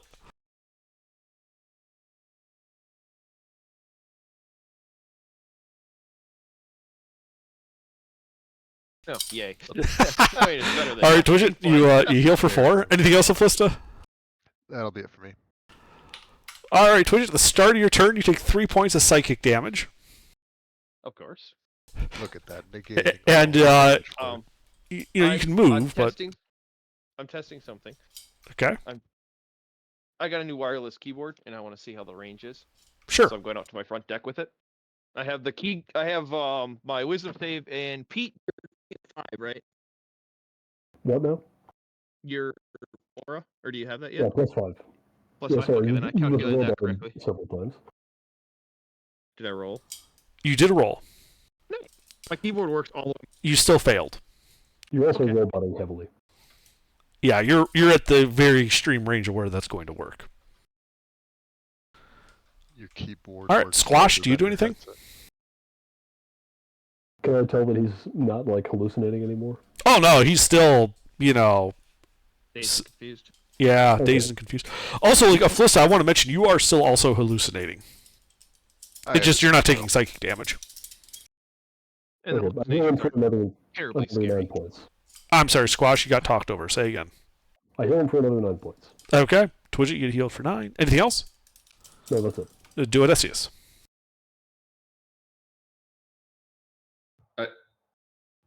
There's no fight, right? No, I'm trying but to- Twidget's got an I'm trying to ongoing let him effect, die. and rounds matter. We're waiting I'm for the taking effect to damage. end on him. I am still continuing to take damage from the psych effect that's affecting me, Gilbert. This will be over faster if you just let him take more of his turns. Or grab a healing potion off my belt and feed it to me so that the psychic damage is negated a little bit. That's what I just did, except I just healed him. But I'm just gonna cast Dispel Magic. no, Okay. it's not a magical effect. It absolutely is. Is It it a is. magical effect? No. It's psychic damage. That's why I had assumed advantage. it was from a flower. I assumed it was a biological effect. Right, but the origin was biological. But when Beta looked at it, remember she rolled that 15, and I said, "Yeah, this is more like a self-sustaining magical effect, like a curse or something." Yeah, I missed that part. that's what I'm just gonna dispel. Yes, you cast Dispel Magic, and the effect on Twidget ends. Twidget, you are still hallucinating, but no longer incapacitated or taking damage. You guys are now out of initiative. So, for Twidget and Aphlysta, it doesn't matter right now because you both have 1 level of exhaustion, but while you continue to hallucinate without taking damage, you always have disadvantage on ability checks. This includes initiative rolls. I'm Understandable. quite used to exhaustion. Yeah, why are you always getting exhausted like so many times? Did you guys send the 7-year-old out front? He doesn't send you up front. He's always doing it. Stop doing it. He's the scout. Yeah, but this time it's only 2 levels exhaustion instead of 4. See? yeah. See? He's Slight adapting. improvements. Eventually, he'll become so sturdy he won't need to sleep for days at a time. So anyway, I continue pilfering the pockets. Okay. You continue pilfering the pockets.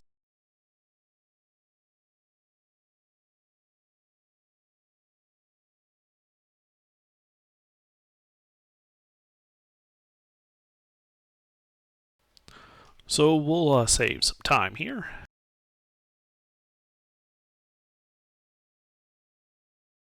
Speaking of time, it has gotten late, and I do need to go to bed now. Okay. Yep. Yeah, he You should wastes know no this by now. time. Have a good night. I know. You should. There's no point in saying goodbye to Pete. he leaves. Hi, Have a Pete. good night, Pete. So you find... Do you touch the ones that are desiccated with that had the flowers? Yeah. Okay. I wouldn't think anything of it. When you touch them, they do just completely turn to dust. No coins. No, all their stuff's left behind. The body turns to dust. Ah. Think So like they- Rubric Marines. Obi-Wan. Yeah, like Obi-Wan. You know, their But clothes are just Obi-Wan full of just- dust. Obi-Wan just disappeared. There was no dust. Oh, He okay. became one with the Force. So it's like a Rubric Marine, like Under said. Oh, that's interesting. But on all 40 bodies, plus the ones you found before, this is the next stuff, you find a total of 14 copper, 255 silver, and 5 gold pieces. Ooh. Okay. Uh, All that trouble for 35 gold pieces. Yes. Actually, not even. Yeah, I mean, 32 you can gold see the pieces. bodies are obviously like attacked by like wild animals. There's bite marks and claw marks. You don't know where the flowers came from. You don't see any more of them. But what that means, though, is the goblin's armor and stuff's all ruined. That's fine.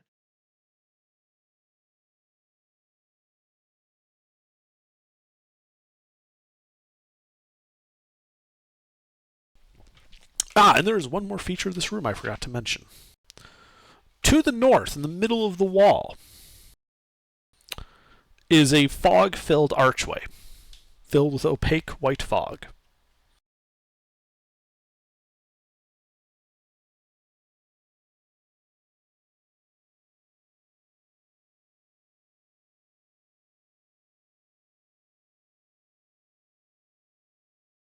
Is that similar to the stuff we seen the other time Yes, that we went through and it was like an endless room?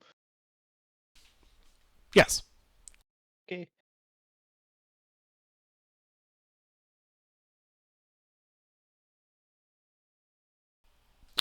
Otherwise, this room appears to be a dead end, other than that archway.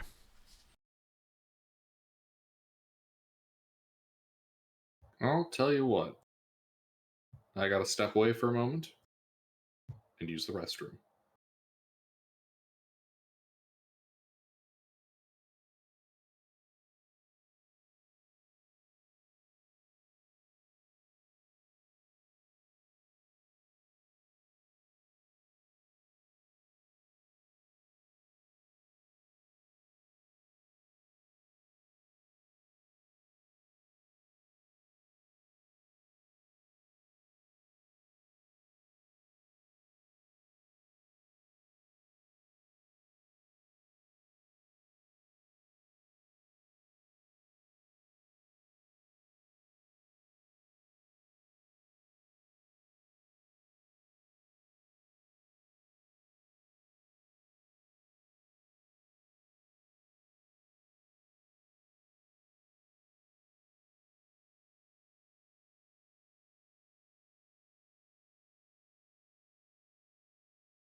There, you guys are just standing here in the old goblin room. All the goblins deceased.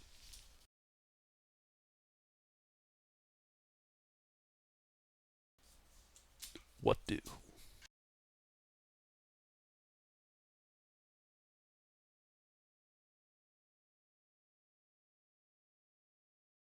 Um.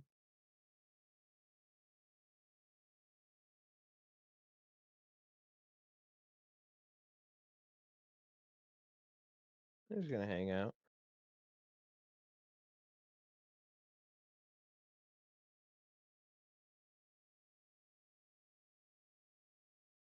Yeah, I don't know where we are, much less why we're here. So,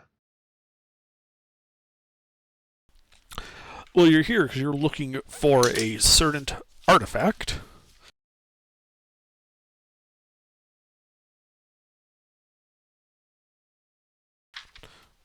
Namely the Insight of Mitra. What color is it? They did not physically describe it for you.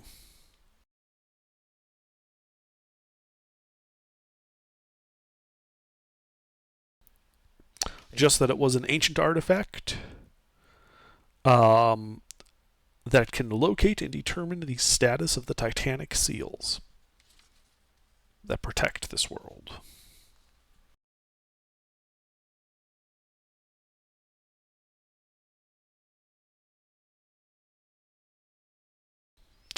And that it was in the care of a paladin named Mitra, who built a tower here and founded this village. And now there's a cult. Well, the paladin Mitra became famous for his battles with and the eventual defeat of the evil lich known as Set. And from what it looks like, this cult seems to be like cultists of Set.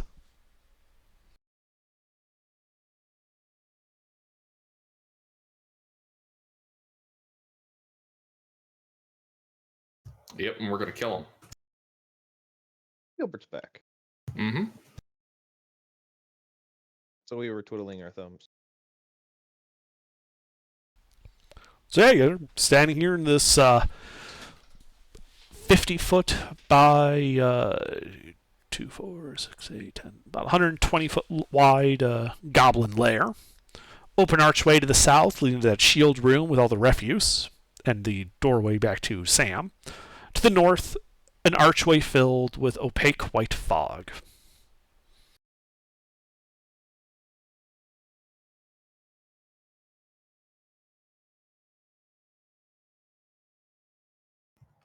One moment. Let's see here. Okay. So goblins have a door to Sam and a door to the west that goes to So Fog. there's 2 rooms here that we're talking about. So the current room you're standing in with all the goblin corpses where the flowers were have 2 entrances. One to the north, which is an archway filled with opaque white mist, and an archway to the south. That archway leads to a thinner but longer room that had the shields on the west wall and refuse all over it. That room has 3 openings. To that room's north is the archway that leads into this goblin lair. To the south is another archway with a now open pair of wooden doors that leads to that hall that was dark and now is silent. And to the east, an open pair of wooden doors that leads to Sam's room. Okay, north to White Mist, east to Sam, south to Silent Hall.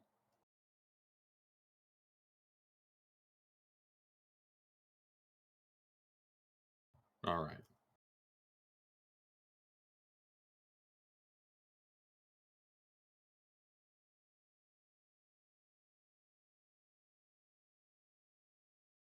Well, this is 2 sets of fog, a dark hall.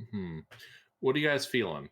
You feeling Silent Hall, White Mist, Foggy Incline, or Dark Hallway? Well, the white mists are just weird, like teleporty doors that don't always have a 2 bi-directional pathing. All right, so we're looking at Dark Hall or Silent Hall. What are you guys feeling? Silent Hall. You feeling the Silent Hall? Yeah.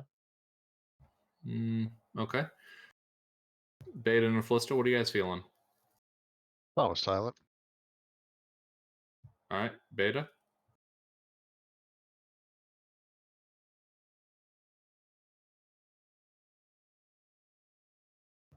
All right. Beta votes for dying of old age. Beta Yeah. can't die of old age. Well, you didn't Concept. vote. So She will watch you didn't children vote. shrivel up and die of old Picture age. draws a picture of a rust monster. Yeah, do rust monsters do double damage to beta? We're not talking about those things right now.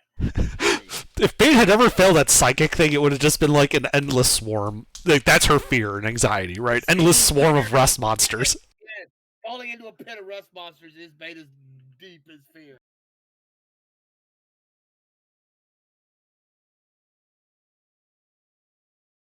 Friday boys learned about rust monsters.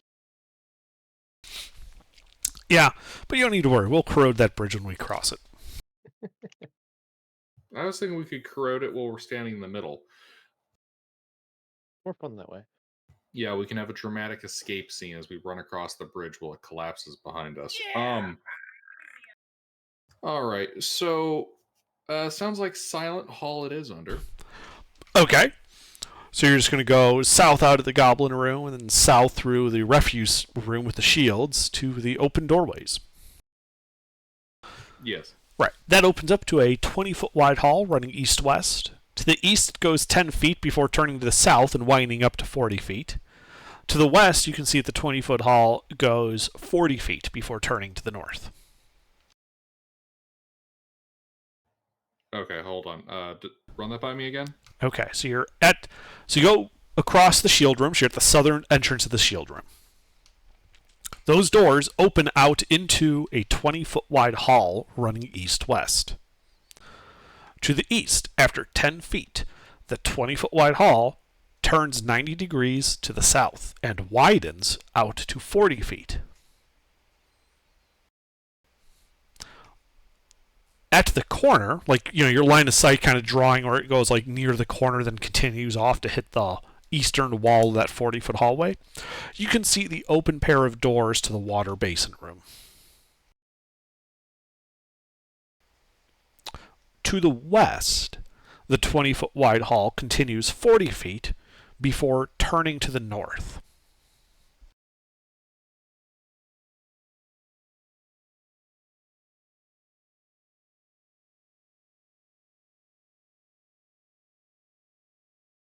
Okay. We want to head towards the north. All right. So you step into the 20-foot hall and hear your footfall on the ground and realize that this hall is not silent. Very cool. You then go 40 feet to the west and see the hall continuing the 60 feet of vision that you have to the north into darkness.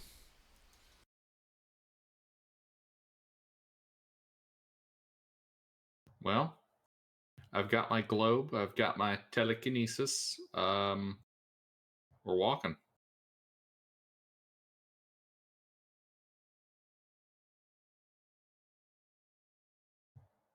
Yep. Okay, you start walking. It goes north straight, 220 feet before turning to the east. Dang, that's a lot of feet. Mm-hmm. As you get to that corner, you see the hallway goes 30 feet and dead ends with an archway filled with opaque white mist.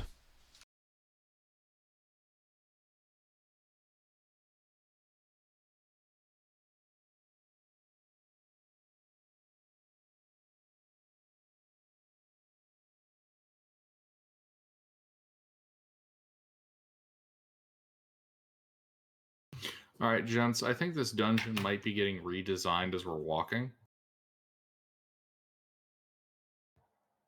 Like it's shifting or something. Just something ain't right here.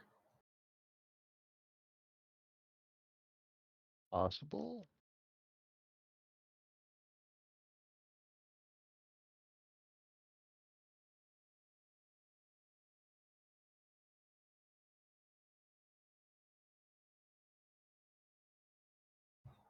Hmm. Yeah.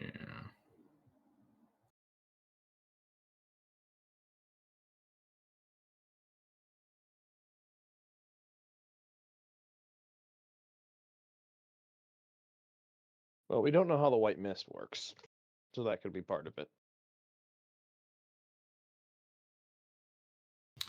You know, let's head up to the Dark Hall, north of Sam. Okay, so you walk back, go 220 feet south, go to the east, back up through the shield room, and back into the large circular room with Sam and the shaft headed downward.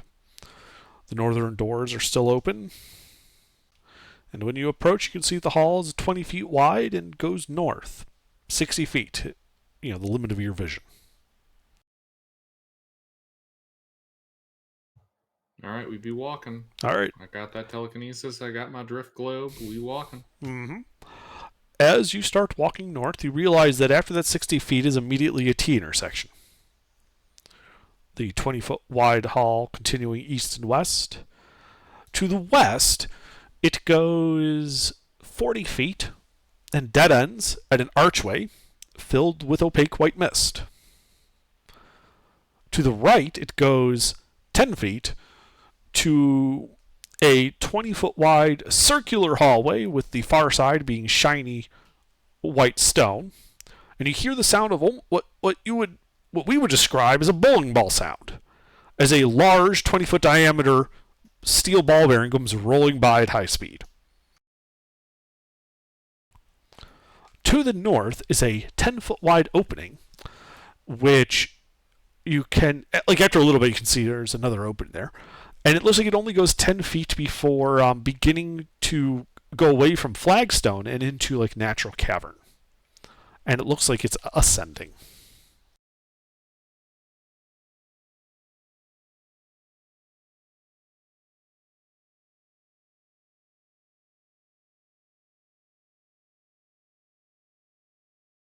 Wait, sorry, run that last part by me? So, halfway between this T intersection and the white misty hallway to the west is a 10-foot wide opening in the wall. Like a small door, but no door in the frame.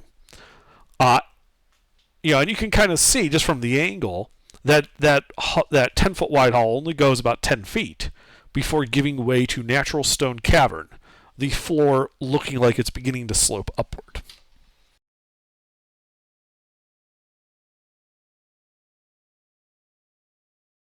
Okay.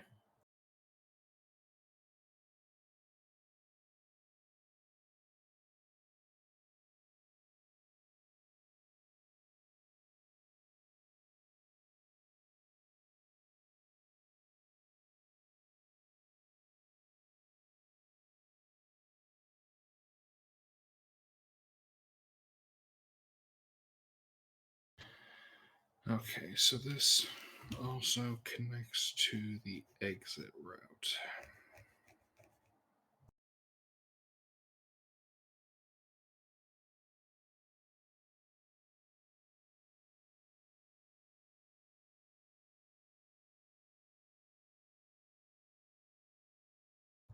All right, under. Mm-hmm. So, backtracking this from memory, then, I'm going to take us back to the SAM room, then Okay. to the water room. Okay. From the water room, east into the foggy incline, which I believe goes down. It does go down. And yes, you can do all that. No problem.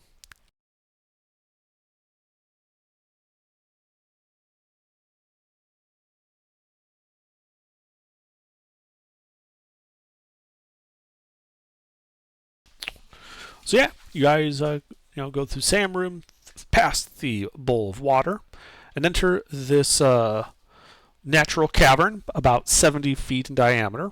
Stalactites hang from the 20-foot high ceiling. The air is humid and mist accumulates along the floor, obscuring obscuring the floor from view. The east end of the room is open and continues for at least another 100 feet, sloping down into the mist.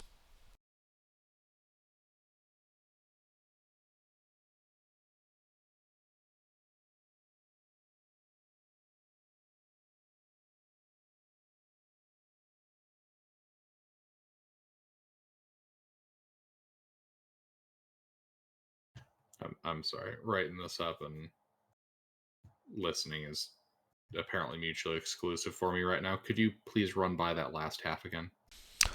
Sure. So 70 feet in diameter, stalactites from 20-foot high ceiling. There's a mist kind of creeping along the floor, obscuring it from view. The east end of the room is open and continues for at least another 100 feet, sloping downward into the mist. All right. Guys, do we want to go this way? Gilbert, Widget is following you.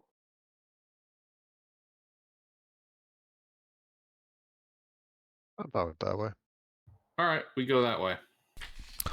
All right, who's leading? I will. All right. So 10-foot pole. Okay. So you're going 10-foot pole, 10-foot pole. There's a sproing sound as thin, like hair-thin wire suddenly starts wrapping itself around the far end of the pole.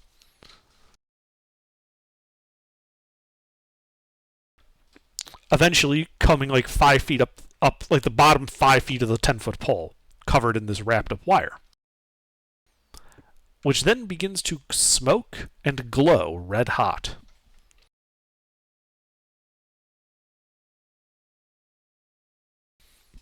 Eventually, the wood under it ignites, and that half of your 10-foot pole snaps off and falls to the ground.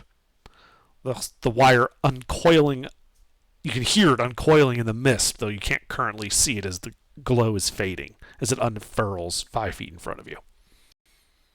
You now have a 5-foot pole. How hot is it? Like at the end of the pole? The pole is gone. It was turned to ash. Like that part of the pole. Like it's steel wire glowing red hot, so that's like 700, 900 degrees. It got hot. Think like heat metal hot. Okay. I was gonna try and cast a light on the cable just to have some way of seeing it, but I don't think if it's not glowing anymore, it won't be hot enough to be that much of a threat. Probably.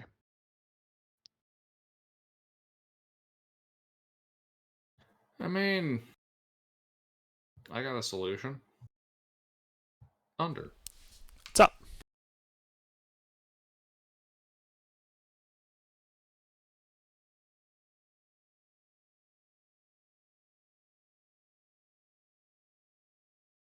Why? Did you say something? Because I did not hear it. I use a scroll of gust of wind, Okay. thus creating a 60-foot long, 10-foot wide corridor. Yes. This disperses gas or vapors, extinguishes candles, torches, and similar unprotected flames, that sort of deal. Mm-hmm. So yeah, you blow away the mist in this 10-foot wide section. And you can see in front of you this unfurled, thin steel wire. And further ahead, 19 more such tripwires glinting in your light sources. Like one after the other.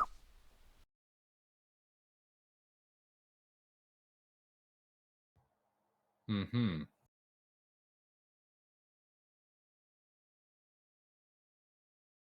Well, guys, if you could be triggering.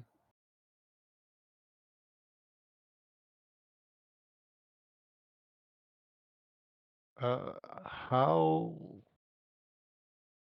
do these require creatures? Oh, he triggered one with a stick already.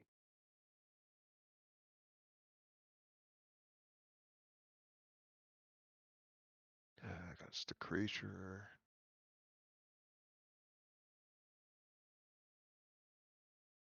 On one creature. Just throw a bunch of ball bearings across the room, see what happens. Well, they're tripwires, so they're above the ground level. Oh. Okay. How I throw a bunch long of arrows. and how long of a stretch of hallway are these 19 spread out across? 30 feet wide. Like how far down the hall from us? 20 feet. Like- Like, there's 20 of them, 1 foot spacing. You Okay. triggered the first one, so there's 19 left. And with the arrows, Twidget, go ahead and make a thrown attack roll. I mean, I'm just walking up and dropping the arrow on it. Oh, so you're like right next to them when you trigger it. Yeah. Okay. So you drop an arrow on it, right in front of it. It goes sproing as it begins to try to wrap around the arrow and anything like right next to it. Remember, he used the 10-foot pole to trigger it before. I need a dex save from Twidget. Okay.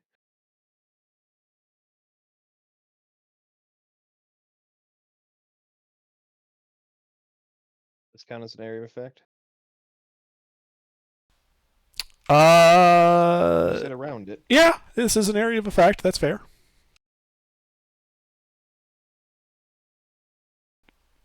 Yeah, you quickly jump back as it wraps around the arrow and nothing, eventually flailing, burning the arrow to nothing, and then falling to the ground. Okay. Well, 18 remain. since that reminded me standing next to it's probably a bad idea. I'm just going to take a arrow, tie a string to it, and shoot it across all of them. Or a bolt and tie a string to it, shoot it across all of them. So the string will touch all of them. Okay. Yeah, you do that. As a string falls, you hear toing. As how much string do you have? How much string do you want? Well, it's more that as these wires are thrashing about, their effect is they're going to be like reeling in the string. No, I only would have tied, like 30, 40 feet onto it to Okay. trigger them all. Yeah, so it would have grabbed all 40 feet of that and then burned it away. Yeah. There's now a mess of wire on the floor. Well, I don't know what I'll do with my remaining 960 feet of string. Well, that's why I asked. Like, if you had like one big like ball of yarn of like Cool. 1,000 I would've feet, cut it off from the first experience of it going wild and like, yeah, that's a bad idea. Clearly, you have exactly enough to entertain the world's largest cat.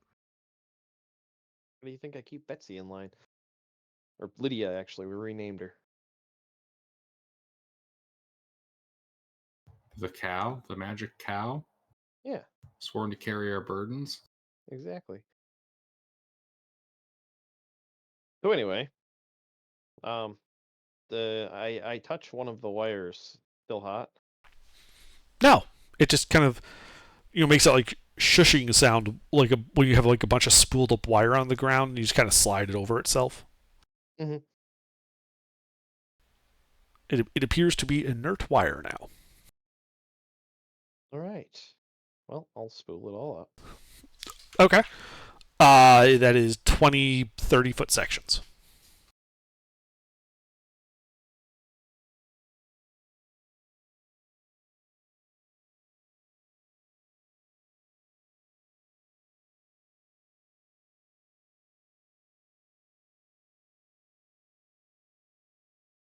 Well, after this, we should go into the steel wire business. Hmm. Between the fucking spider and this shit. We'll have all of it. Mwahahahaha.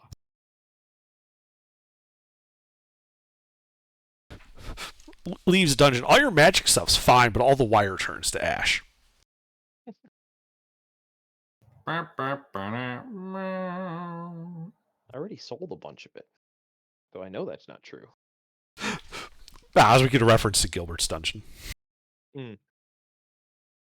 All the cool stuff turns to ash. Hey guys, here's 1.9 million gold pieces and it's ash. And it's gone. Yeah, but 1.9 million gold pieces we can get more of. Being able to do, magical damage with a bow is a little hard to come by. That is Anyway. literally more gold pieces than multiple of our campaigns combined. Yeah, now it's Intervin Slush Fund. I mean, the million that remains, but still. I mean, we took like 200,000 with us.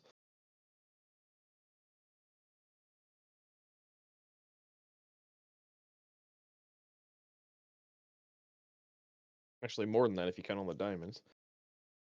So, all right, yeah, we just spend some time, spooling them all up and tying some twine on each of them to keep them together in spools of 30, piling them in his bag. Mm-hmm. Yeah, this wire is a little less pliable than the wire from the spider. Mm-hmm. Think like instead of being like soft wire, this is like piano wire. Yeah. Yeah, this is what's it called? Extruded wire versus woven or Well, it's more braided. that you can anneal wire to make it softer and easier to bend. Mm-hmm. This hasn't been annealed, so it's still rather hard from the drawing process. It's stiff.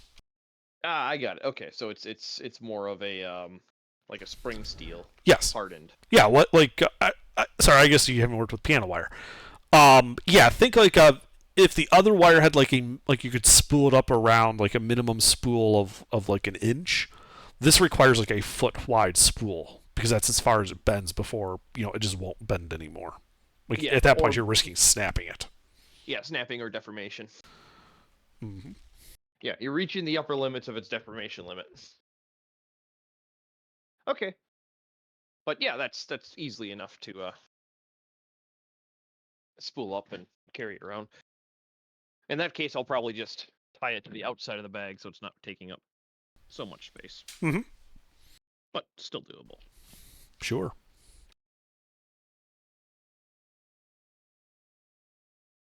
All right. Well, Twidget looks at Duodecius and kind of does the two arms pointing down the hallway. Okay, here you go. Oh, well, thank you, Twidget. And we walk forward with our blasting, tunnel of air. Indeed. And yeah, you walk forward 100 feet. The mist beginning to thin out. Another, it's descending. It's a somewhat gentle slope. Not too bad. The mist begins to dissipate and give way. It looks like it's mostly concentrated on that room and kind of spreading out from it. The corridor meanders a bit. And then it begins to hit you. As you can see, about 6 feet ahead of you, the slope begins to flatten out and narrow. Looks like it's going to narrow down to like 20 feet or so ahead. And you get hit by this reek. The smell of death and decay.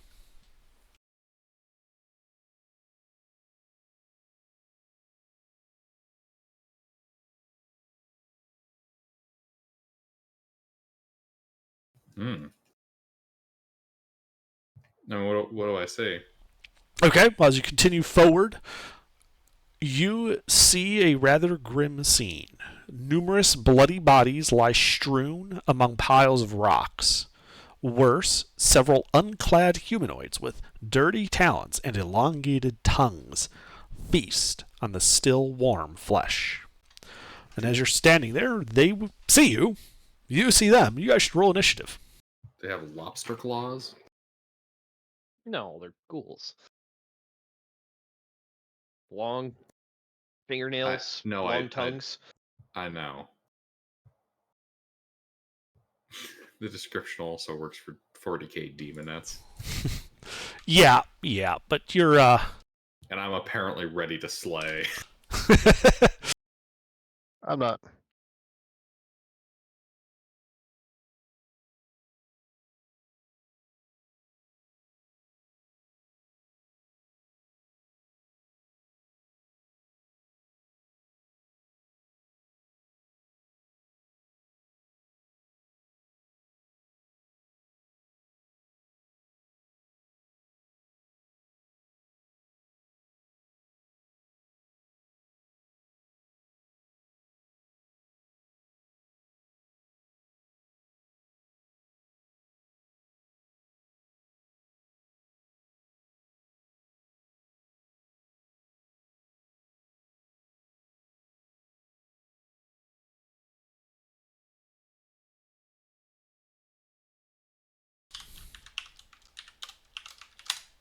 All right, Duodecius, what do you do?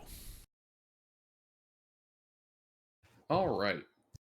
Well, how close together are they? All 7 of them would fill a 40-foot diameter sphere. Like you could fit a 40-foot diameter sphere and hit all 7 of them. Wow, that's a really convenient measurement. Fireball! It's almost like I had an idea of what you were asking for. Yeah, so they need to all make some saves.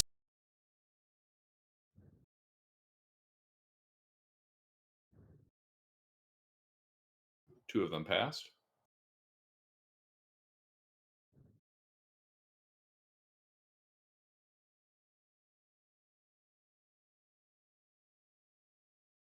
That guy passed.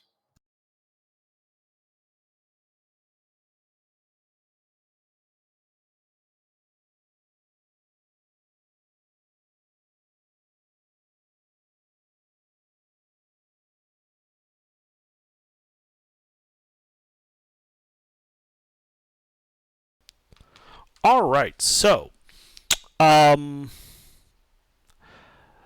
this all but 3 of them look to be near death. The ones that are not near death are injured but not yet bloodied.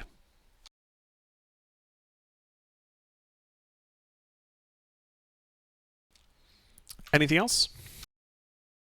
No. Okay. All right. Well, let's see. That is a map. So you'd be there. That's 40 feet. Well, one of them, that last guy, the one that passed and has a +3 to his dex stuff, he's a little faster. He's going to come dashing right up to you, Duodecius. But he can't do anything else because he took the dash action. Beta? Is he stanky? Yeah, he's pretty stinky. How far is he from me? The guy that just ran up to Duodecius is 10 feet from you. Blast him in the back. You're to go past him and shoot him in the back? Well, I'm just gonna, okay, then I'll shoot him in the face. Okay. I was just curious. I just thought his back was to me. No. Duodecius is out in front. Why is the mage in the front? Because you were ribbing him for sending the child out in front all the time? One Some hit. fucking badass. Ah, okay. Well, did either one of those Not hit? get too ahead of ourselves, Gilbert. Did either one of those hit? The 16 hits. Ah.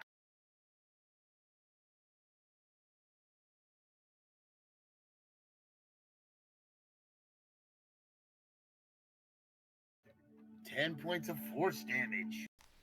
All right, that bloodies him. Anything else? No. Wait. Let me look. I don't think so, though. I don't think so. I don't believe I have the bonus action spell that I'm looking for. No, I don't. Okay, so no. I'm done. All right, Twidget.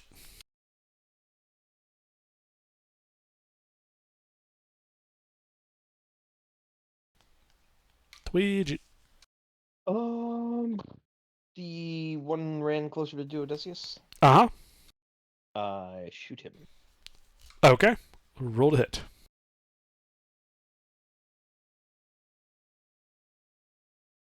Oh, actually, no. First, I bonus action Gift of the Chromatic Dragon on my crossbow. So it deals fire damage. Okay. And then I shoot him. Mm-hmm.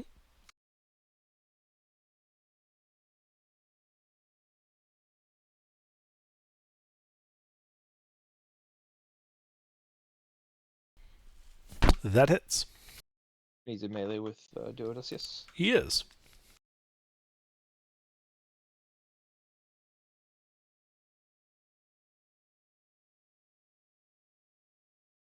He dies. One of that was fire damage. Doesn't matter. He dies regardless. Anything else? That's it. All right. The remaining 6 come charging in, all taking the dash action, running. Let's see, 3 into melee would do Odysseus, 1 running off to the side, getting up into Beta, and the other running up to Twidget.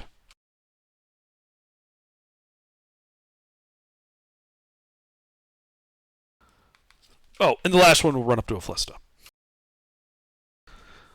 That's all you can do. Say to dash. Afflista, there is a undead in melee with you. At the start of your turn. Nothing, because I was looking at the wrong stat block. What would you like to do? How many of them can I fit in a 20-foot cube without getting friendlies? 2. Yours I and would the one on the left to do Odysseus. I would like to cast web on them. Okay. Is it now or at the start of their turn? That they have to make the save. Well, fills a 20-foot cube. I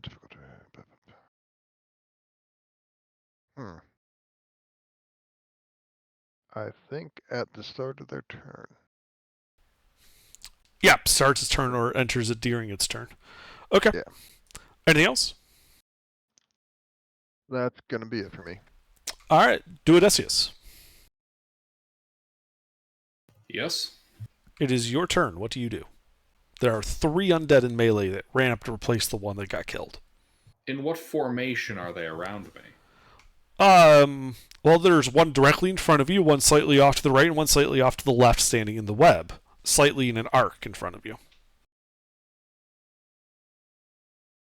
Wow, you're just lining them up. All right. We'll go with that. Yeah.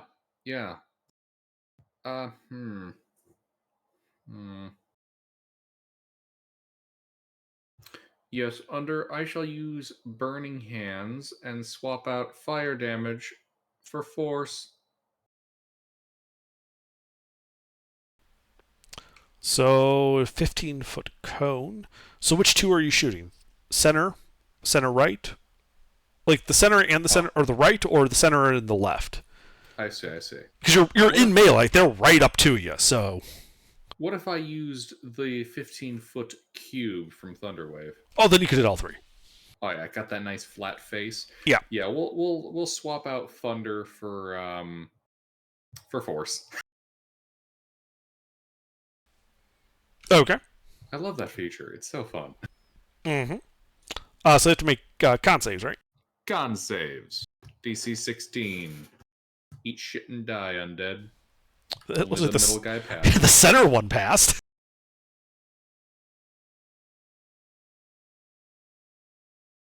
As I blow his buddies away. Hopefully.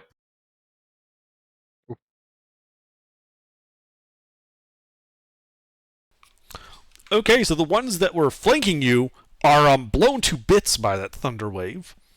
The one directly in front is near death.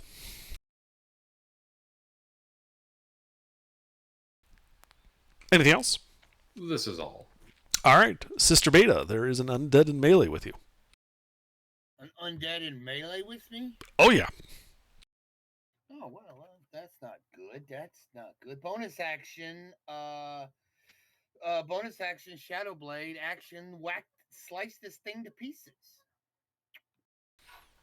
Okay, roll to hit.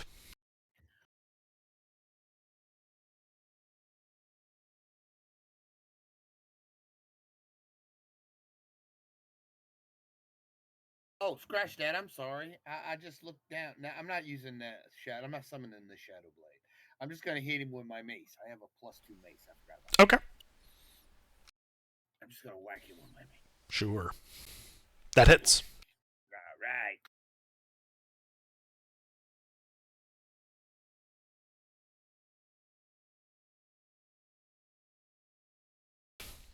All right. All right. Points of medical bludgeoning damage. Excellent. He is now near death. Anything else? Near death. All right. No, I don't have any bonus action things I can do. So, wait, is everybody up? Everyone's still up. How about then? No, I got nothing. All right. Twidget. One ran into melee with you. It is near death. I switch to the short sword and whack it. Roll to hit.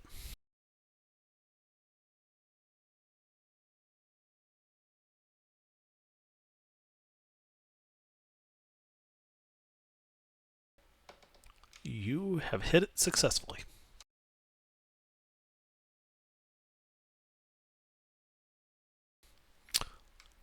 It dies. Okay, that's it. All right. Let's see these guys. Well, the one in front of you, Duodecius, is going to try to rake you with its claws. He can. I'm simply too awesome. Does a 13 hit you? No, I am actually too awesome. All right. Are in the web. The one that died. Then the one in front of you, Aflista, starts to turn in the web. What it saved is it's what a Dexterity. Good. These are really good at that. Actually, they're not too bad. No, he's restrained. He's going to attack you regardless at disadvantage. I'm sure he is. Does a 16 hit you? I have to get this thing to load the top of the page. 16 is my armor class, so I'm going to cast shield. Okay. You block it with shield. The last one's going to strike out at Beta. Does a 14 hit Beta? Mister? Yeah, is it my turn? No. Does a 14 hit Beta? No. All right. Well, he misses him. Aflista, it is your turn. There's just one in front of me and one in melee with 2 other people. Yeah, there's one in front of you in the web. It's restrained. There's one in front of Beta and one in front of Duodecius. I'm going to frostbite the one that's in front of Duo. Okay. Con save? Yes. Mm-hmm.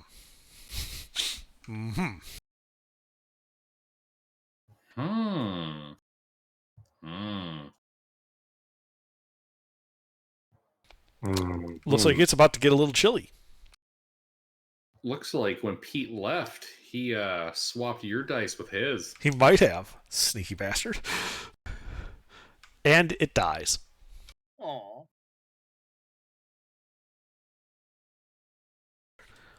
Anything else? That's it. All right. Duodecius. The one in front of you is dead. There's one in front of Beta and one in front of Aflista. The one in front of 10 feet to each. Beta is near death. Aflista is not even bloodied yet.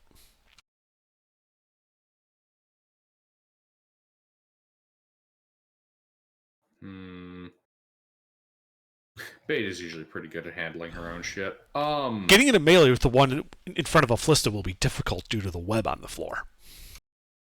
Did you say I was near death under? The one in front of you is. Oh. Well, you see, Under, it's interesting that you talk about that one being difficult to get to. As I pull out this piece of paper that says I can get to a magic missile. Okay, they strike unerringly.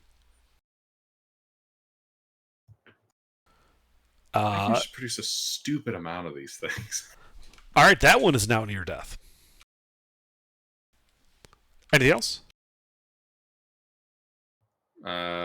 Item interaction, pull out my wizard knife.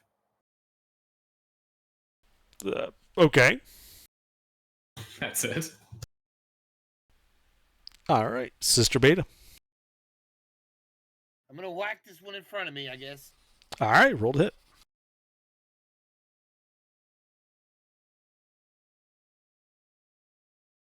I did that twice. I don't know why I did that twice. I rolled it twice. Well, it did the right thing. You hit. Okay.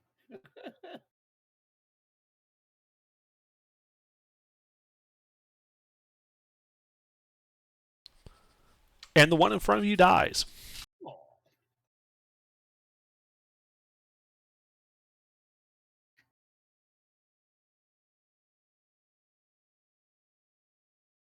And I believe I am done. All right, Twidget.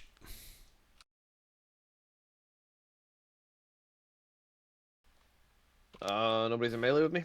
No one in melee with you. All right. I shoot whoever's nearest. You're It's also shooting hostile. beta? Oh, okay. Yeah, there's the near death one in front of Ophlista. It's the last one left. Oh, okay. I shoot him. You hit him. Probably a little overkill, but As it as is I do dead. basically this thing's whole HP. Yeah, it is. It is very, very dead. like it wrapped back around, came back alive, and you killed it again. Excellent. You guys are out of initiative.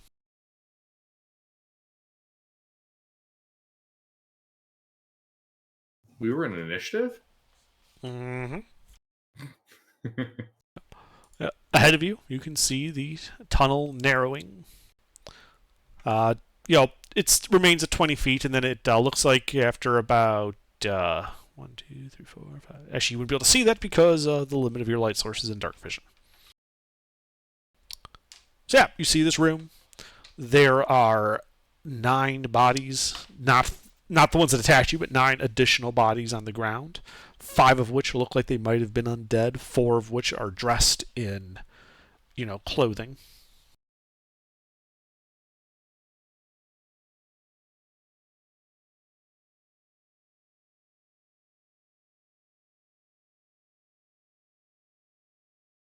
Guys, do we want to take a short rest? Do we need like HP or resources? I could HP, sure. All right. Yeah, let's. Aflista? I could use some health, I guess. Alrighty. Let's take a moment here. Take a breather. Get some juice boxes. Short or long? Short. All right, you sit there in the room stinking of decaying meat and dead bodies. An hour passes. You have had a short rest.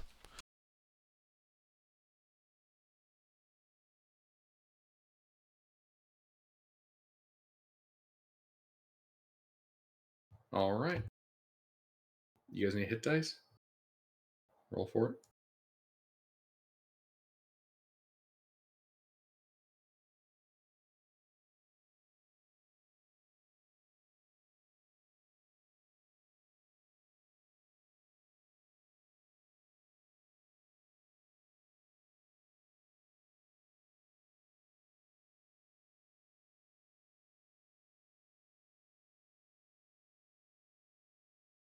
All right. Bitch, man. Yeah.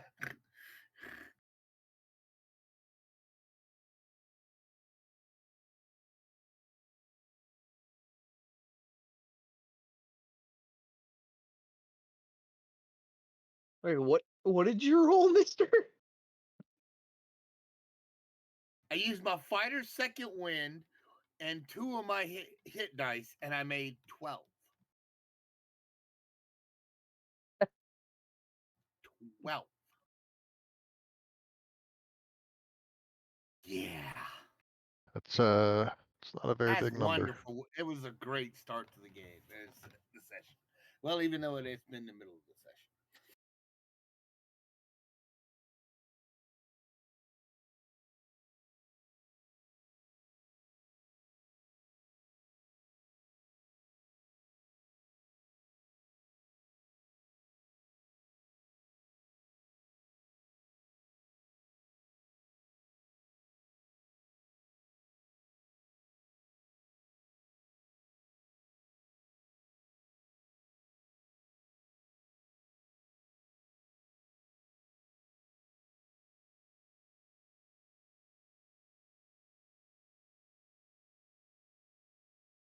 Be right back.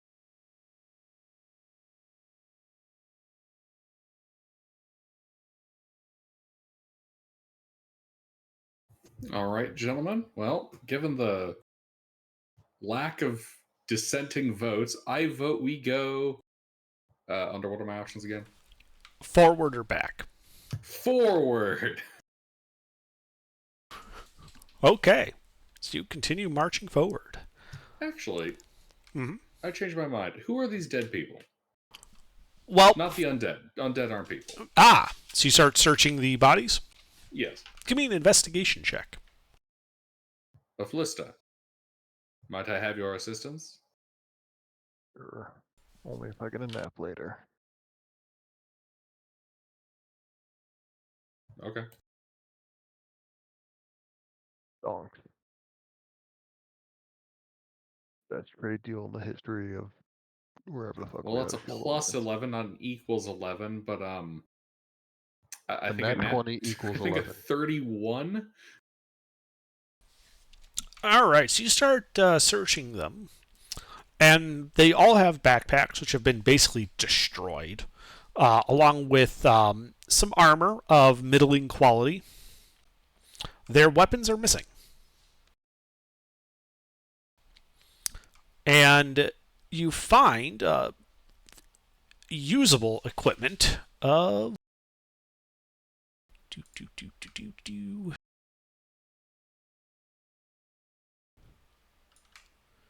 Yeah, I'll just copy and paste it because otherwise we'll be here all night.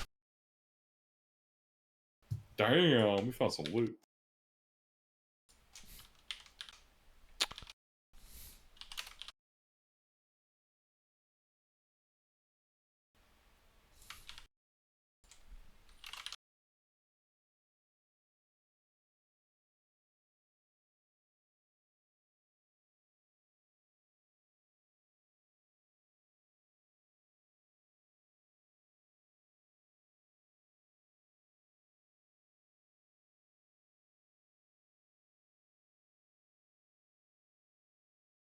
Do any of you have the ability to check for poison? I can drink something and you'll know if it's poisoned when I start dying. What do you want to check for poison? The food. Twidget nibbles on all of it and drinks all of it.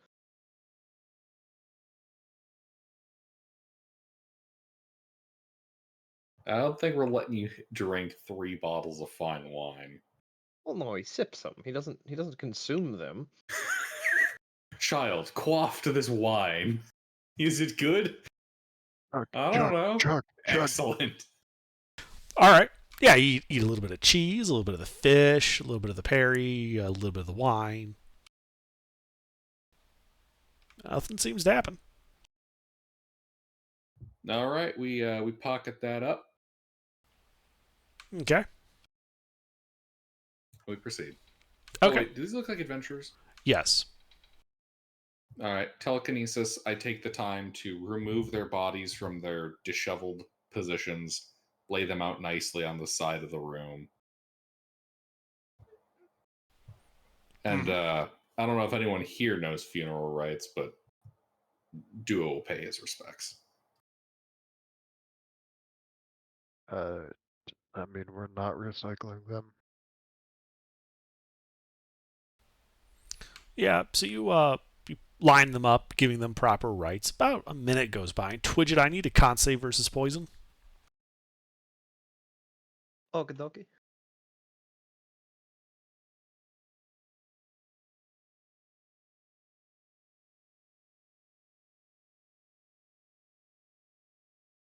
I mean, Sleuth, what you, the necromancer, want to do is your business. You're fine. If we choose to reduce, reuse, recycle their bodies, so be it. But they're getting their last rites. And also think of the company we keep. What? Once we get back to the surface, you most likely not want them to be animated. Right. The bodies are being animated for the purposes of getting the bodies back to the surface. Well, Obviously, we carried them. He doesn't animate the bodies, Gilbert. I know he animates the bones, but you know. The bones come out of the bodies. I know. We can then inter the bones on the surface. If the Lord's Son gets squeamish about it, well, look. We didn't animate any bodies. We transported the bodies to the surface. The bodies being the bones, because we're not carrying all the meat with. Bones can just carry the meat. Right. But we're going to save the bones the effort. Like they care. The point is, I'm giving these bodies their last rites. Oh, better than their last wrongs. And then once that's completed, if a Philisto would like to,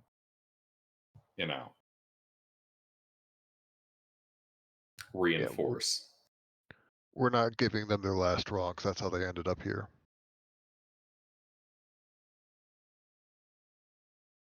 Exactly. We are giving them their last rites, and then we are giving their bodies the opportunity at recompense against their slayers. Don't worry about it.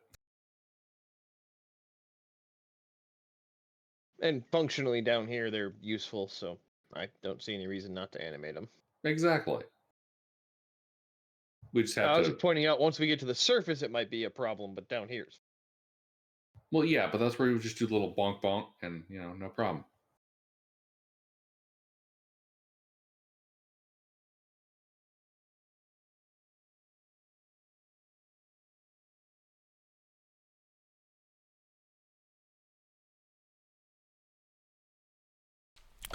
Okay, so you lay them out.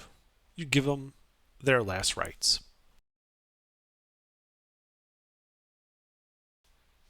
It takes a few minutes, but passes uneventfully.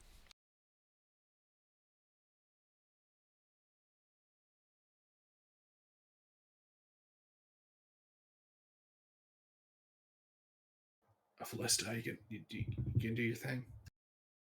Oh, yeah. I will cast Animate Dead. Okay.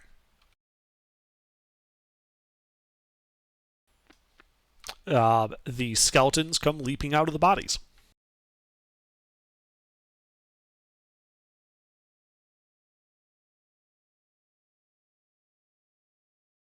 Wonderful. I just had a mental image of a skeleton exploding out of a corpse and in a shower of gore going, wahoo!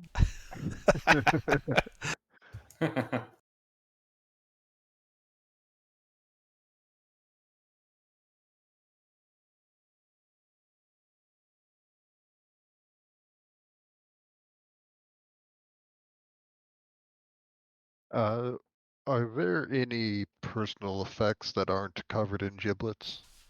Nope.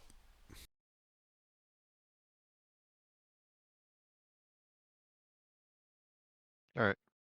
Oh well. Onwards then. Well, another curiosity: if these guys were adventurers, they had no identifying things of note. Signet rings, unique necklace. That they just had a bunch of food and a polished piece of marble. Yes, they also appeared to lack any weapons, though a couple of them had places on their belt where weapons had obviously once hung. I see. So, okay, that's a curiosity. What takes valuables but not food? Adventures. No, adventurers would still take the food. Sometimes. Mm,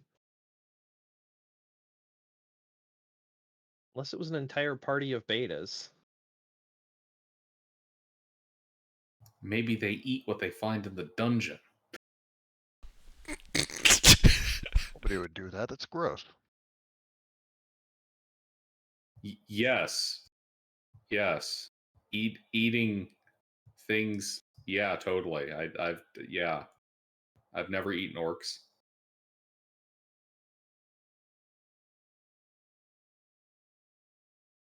You.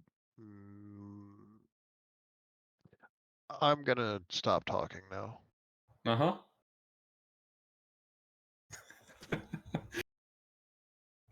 Under. Forward. Down. All right. So you go forward, leaving the remains behind you. About a total of 100 feet before the tunnel pulls a hairpin turn to the left and narrows down to 10 feet. It then begins to kind of wind in a generally northwestern direction. Still a natural cavern.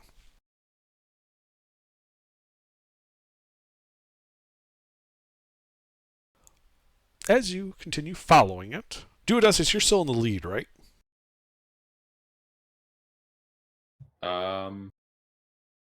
Yes. Okay. So, Well, frankly, someone else should be, guys.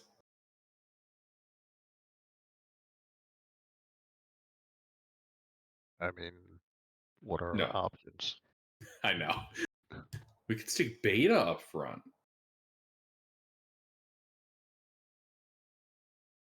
Beta gonna was put the one Beta up who's front? gung ho about not Uh-huh. letting our scout Okay, lead. Beta's in heavy armor. She doesn't care. I mean, Beta's in full plate. The rest of y'all are not. So Very cool. Beta's on point under. well, okay.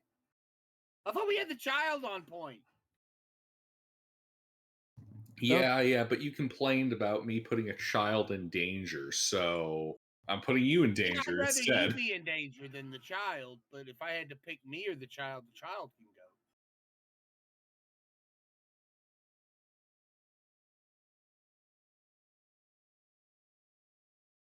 All right, fine. I'm increasingly convinced Beta's evil.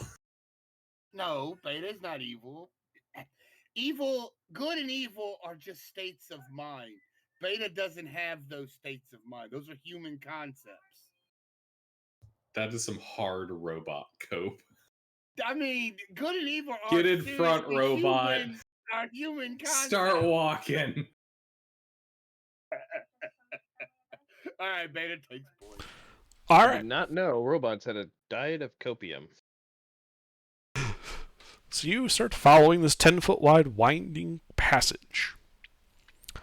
It goes about 150 feet, Beta, as it begins to then widen out into a chamber. A natural chamber with a low ceiling.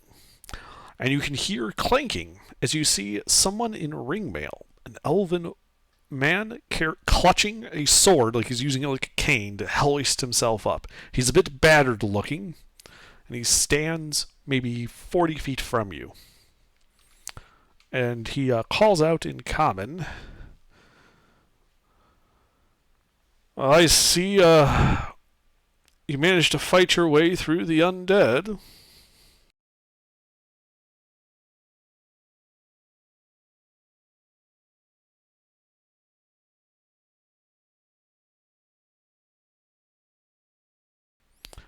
He then sees the people behind Beta. Is like, you had the golem lead. Good. Greetings, fellow adventurers, from the looks of it. What did you call me? Something It of the sort. speaks. What did you call? Did you call me a It- golem? Beta?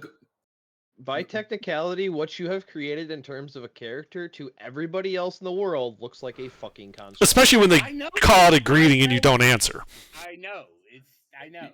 Yes. The You should be golem- used to this by now. The golem does speak and is surprisingly good at pretending to be intelligent. She is very intelligent.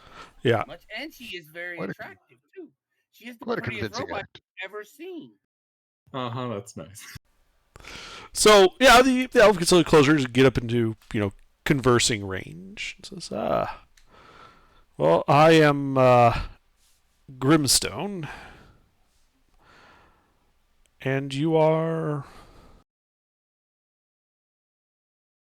I'm Duodesius Septimus. This is a Flista. This is Twidget.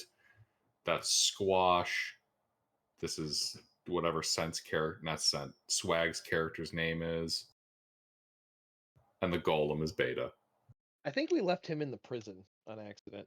No, we I didn't. am Sister Beta of the church. Thank you very much. Mhm. The golem talk can stop. So, you start introducing everyone. He then notices the skeletons for the first time, and he has a look of dawning horror on his face Yeah, don't worry, we're just recycling. as he yells out, "Foul necromantic cultists of Set!" as he draws his sword, and you guys should roll initiative.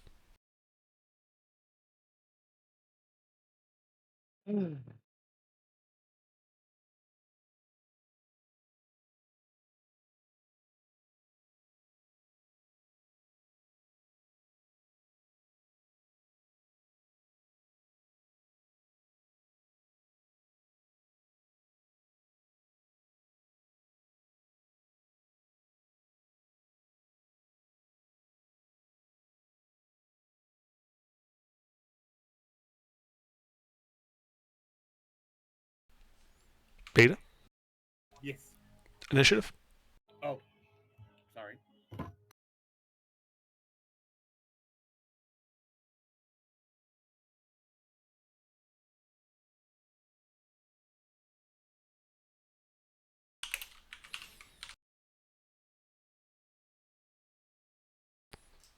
Well, Beta, what do you do?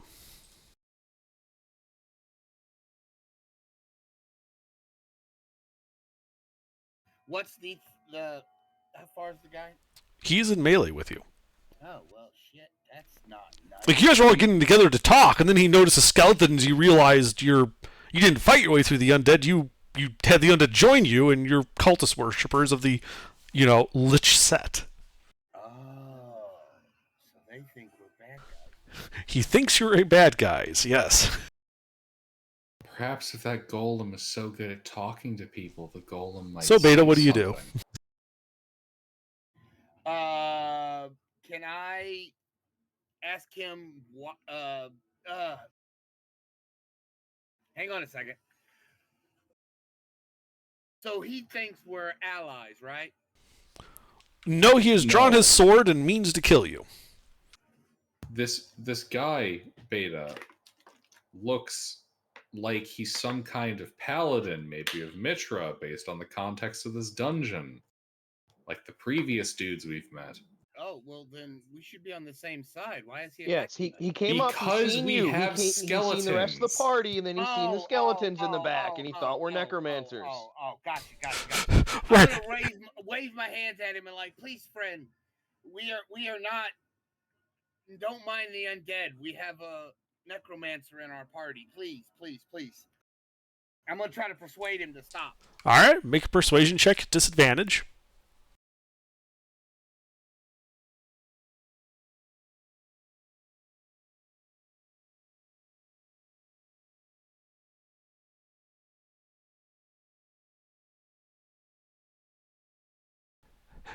Fuck. He does not seem convinced. Wait. What's up? Wait. I can add to that. Okay. I got favored by the gods. I can use my favored by the gods. It adds a. Oh fuck! It adds a 2d4. I'm gonna try.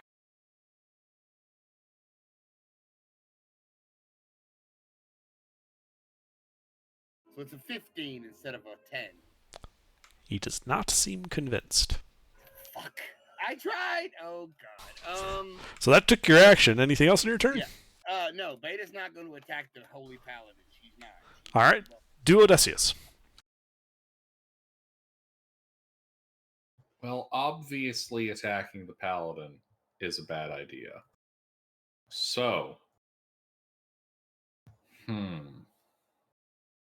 I should like to build on Beta's statement and attempt to argue to this man that the necromancer we have within the party is We keep an eye on it. we are keeping an eye on them. Will they do some work release questing to be less of a shitty person? Well, make a persuasion check at disadvantage. Well, I can only hope that the dice favor me.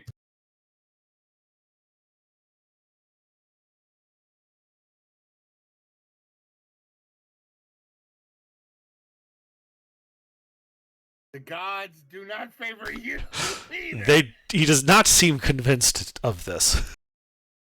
In fact, he seems to be getting angrier. This paladin is gonna beat the hell out of us. So that took your action. Anything else in your turn, Duo?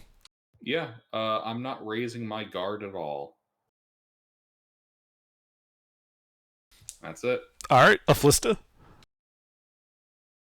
So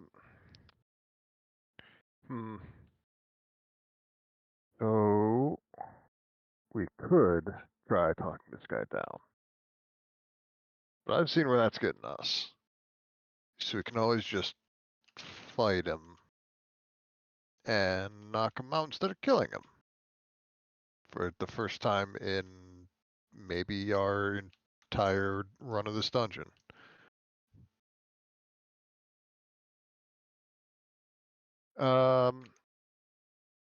Fuck it, I'll try diplomacy.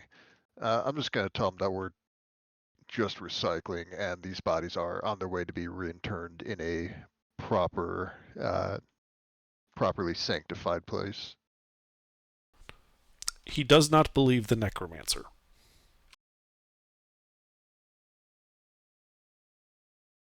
Alright, well, skeletons are gonna back off and they're going to take the dodge action. Okay. Well, he is going to move up into melee with Aflista, which will provoke an attack of opportunity from Beta.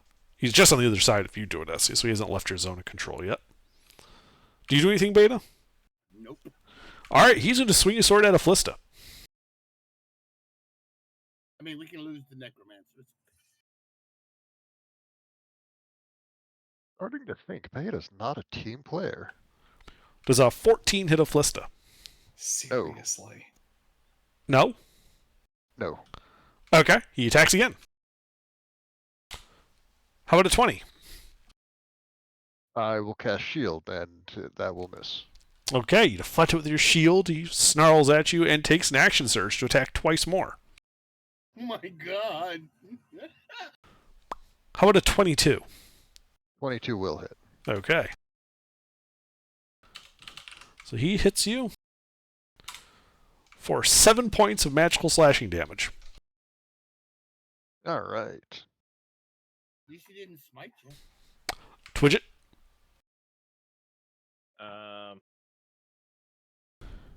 Oh wait, sorry, I forgot. He's great weapon fighting style. He can re-roll that one. Oh. 16 points of magical slashing damage. Sorry, Aflista, I forgot about that feature. Twidget, it's your turn. Okay. Are you sure he wants to re-roll that? I don't think he does. I think I like that one a lot. It was a really cool one.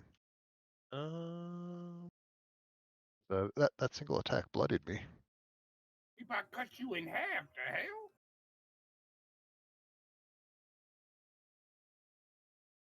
Well, I'm gonna cast Mage Hand.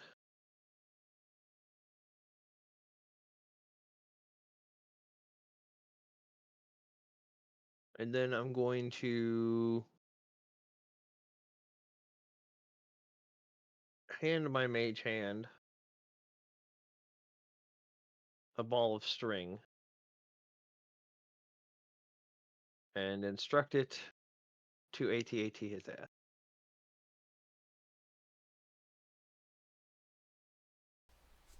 Okay. So your hand begins wrapping it around his legs loosely. Yep. That's it. All right. Sister Beta? Beta is again going to plead to him to stop killing our friend. Well, make a persuasion check at disadvantage. He's pretty pissed.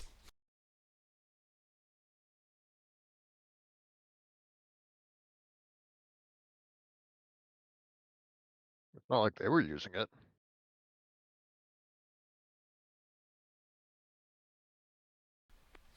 All right. He begins to look a little calmer at that. I mean, she is a nun. I mean, she's dressed in a habit. She is probably of the same faith he is. Probably. On the other hand, there's nothing that prevents followers of Set from wearing the same clothes. Very true. But he is beginning to realize, that maybe you aren't quite so evil, because evil people wouldn't keep pleading that they're not while he's cutting them in half. Anything else, Beta? No, I'm not doing it. All right. Duodecius? Look, just whenever you don't have sex in front of Hmm. Well, Beta's doing better, but I don't want my henchman getting murdered. Please. Just.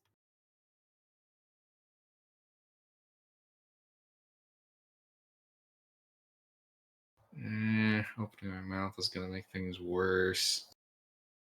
I'm going to. 9th level magic missile. No. I think that would just make him mad.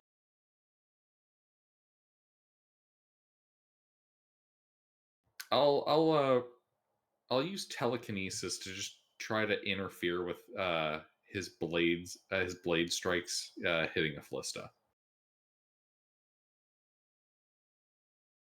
You're not gonna say nothing to him? I'm not going to be able to make that better. Dude, I got a -1. Oh, yeah. All right. Go ahead and make your spellcasting ability check.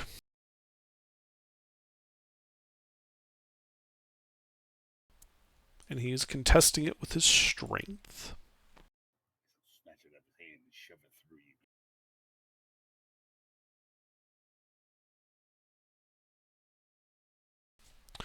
Oh, is it strength or athletics? Just strength. Okay. All right. Yeah, you're pretty sure that you've got that sword kind of slowed down a bit where, he's going to have trouble using it offensively. Anything else? Just that. Well, he kind of takes the sword and puts the tip of it on the ground, his hands kind of folded over on the pommel, and says, "Well, perhaps I have been a little hasty. The loss of my comrades has shaken me quite a bit, and to see someone controlling undead in this foul place roused my anger perhaps a bit too readily. Shall we try this again?" You think? Preferably, yes. I would rather start this again. I mean, yes. The mage hand hasn't stopped. Yeah, he's noticed it, just seems to be ignoring it. I'm gonna heal a Fallista. Okay. Yeah, you go to heal a Fallista. He just nods at a Fallista and is like, "I apologize for that." That's not the first time. It was a good swing, too. Thank You you. get 10 of that back. Yeah. Me and my compatriots came down here because we'd been tracking a foul person by the name of Zor. And we believed he had taken shelter with these cultists of Set. Yeah, we tangle with a few of those. Indeed. Foul people all. Well, we snuck down here anyway, because I don't know if you know this, but the village above, Mitra's Fist, is cursed. And everyone in it is cursed. Foul worshippers of Set that they all are. Well, not the sheriff anymore. He's dead. Well, yeah, the sheriff and his deputies are not serving nobody, but the Dark One, because we sent them to hell. Well, I shot the sheriff. Well, then you have And done a good also thing. The deputies. We also killed the deputies too. Yes, we killed them all. And then we also probably should And then- update him that we brought the son of the Lord. Yeah. He'd probably want to know that if he's been down here a while. Mm-hmm. And we have backup. Well, good, good. Hopefully he is intelligent enough to just put the villagers to the sword. So what brings you down here? Making sure none of the rats escape through the cellar. We lost our insight. Yeah, we have been tasked by the Holy See to locate the Hydra. And on the side, we've also decided to spite Set at every opportunity we can. Oh yeah, that's definitely true. We're going to destroy his cultists also first. He nods. Spiting Set is a worthy cause. As for this artifact, I can't say I know anything about it, but if the church sent you for it, and if it's one of Mitra's artifacts, then it is surely a good thing.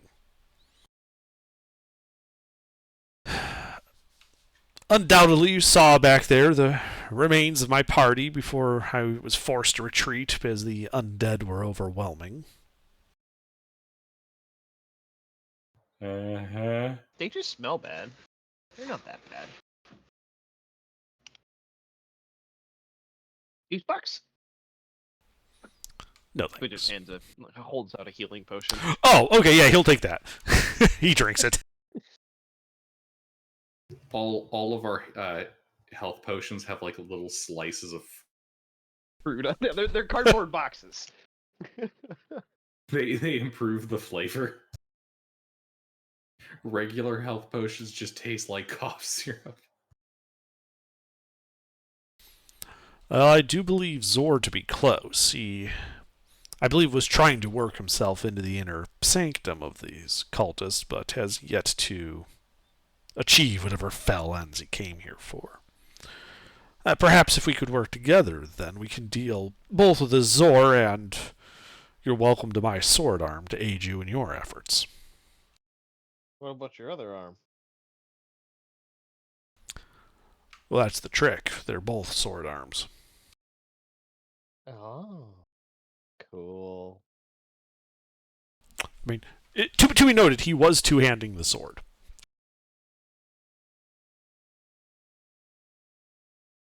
Very cool.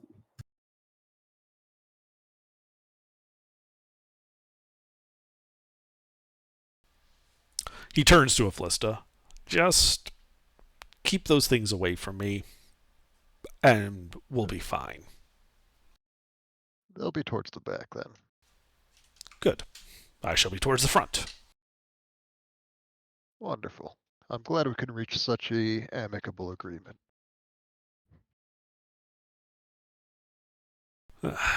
Well, if you've been down here, you surely can understand why, when seeing people with undead and weapons and the like, would jump to certain conclusions. Absolutely. Like I said, it's not the first time.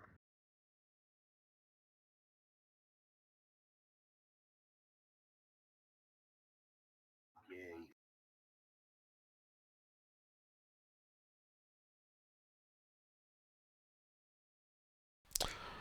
Well, if that's all, then I do suppose we should be on our way. Do you have any Did we get idea his of name? his name? Is Grimstone. One word. Grimstone. All right. Yeah, he appears to be an elven warrior in ringmail. The way his backpack is sitting on his shoulders, it looks like his backpack is like filled to capacity with stuff. Like it's heavy.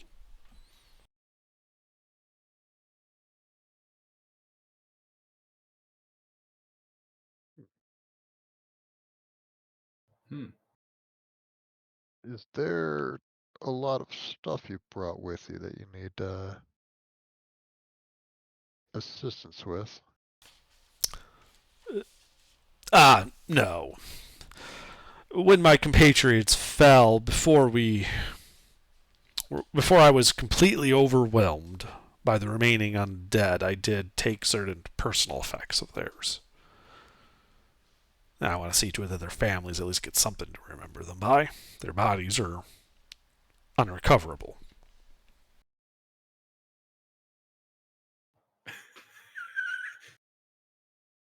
Sorry. Twitch is gonna be in character for this one. No, they're right here.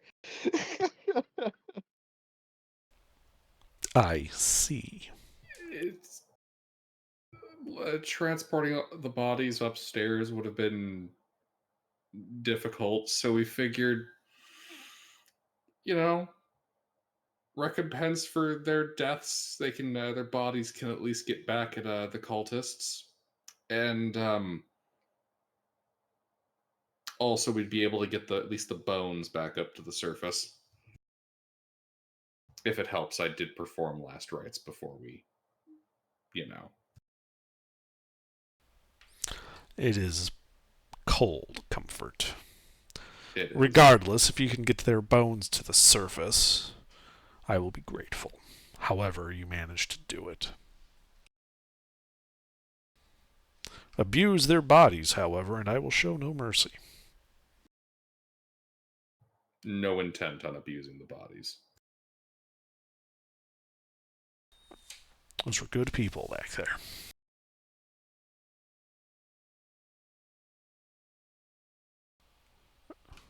Right. Well, as fun as this whole little conflict was, perhaps we should continue. Zor awaits, and this insight of Mitra as well. All right, then. Onward! We advance. Okay. So yeah, the cavern continues to the north, kind of narrowing down, then widening out as it turns to the west. And you can see, the cavern continues to the west, but it looks like someone has built a small outcropping of usually torn up flagstone to build like a rough wall, and a crudely affixed door has been kind of set into place. The door is closed. All right. We go through the door. Okay. Yeah, you open the door and step into the chamber, and you can see that the part of it appears to have been carved out of the stone wall, with the rest of it being made up of that torn up flagstone that was intruding into the cavern you were in. And you can see what appears to be a makeshift camp. A couple of bedrolls, a brazier with red-hot embers, a lantern, and several backpacks lined up. Though it does not appear to be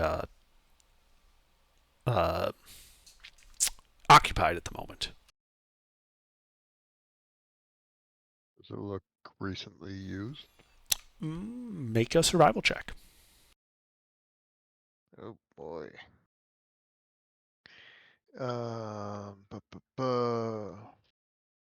Why am I the one who did this? It'll be fine.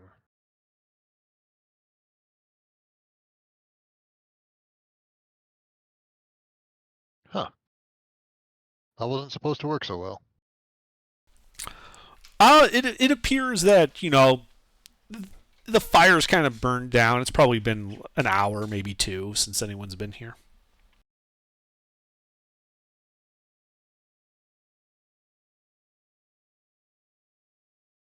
Okay.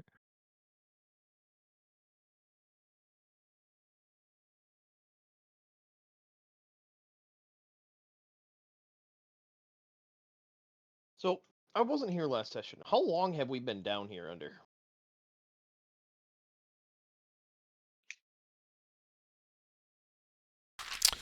It's probably coming up on about 6 hours now. Okay, so we're getting close to long resting. Yes.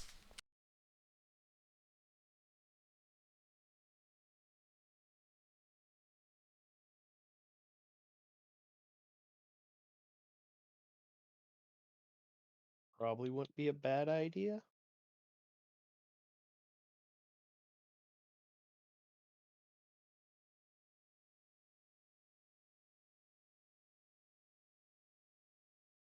What, to take a long rest now? Like just chillax for a little while. Sure. Okay. So you guys just begin setting up to use this space.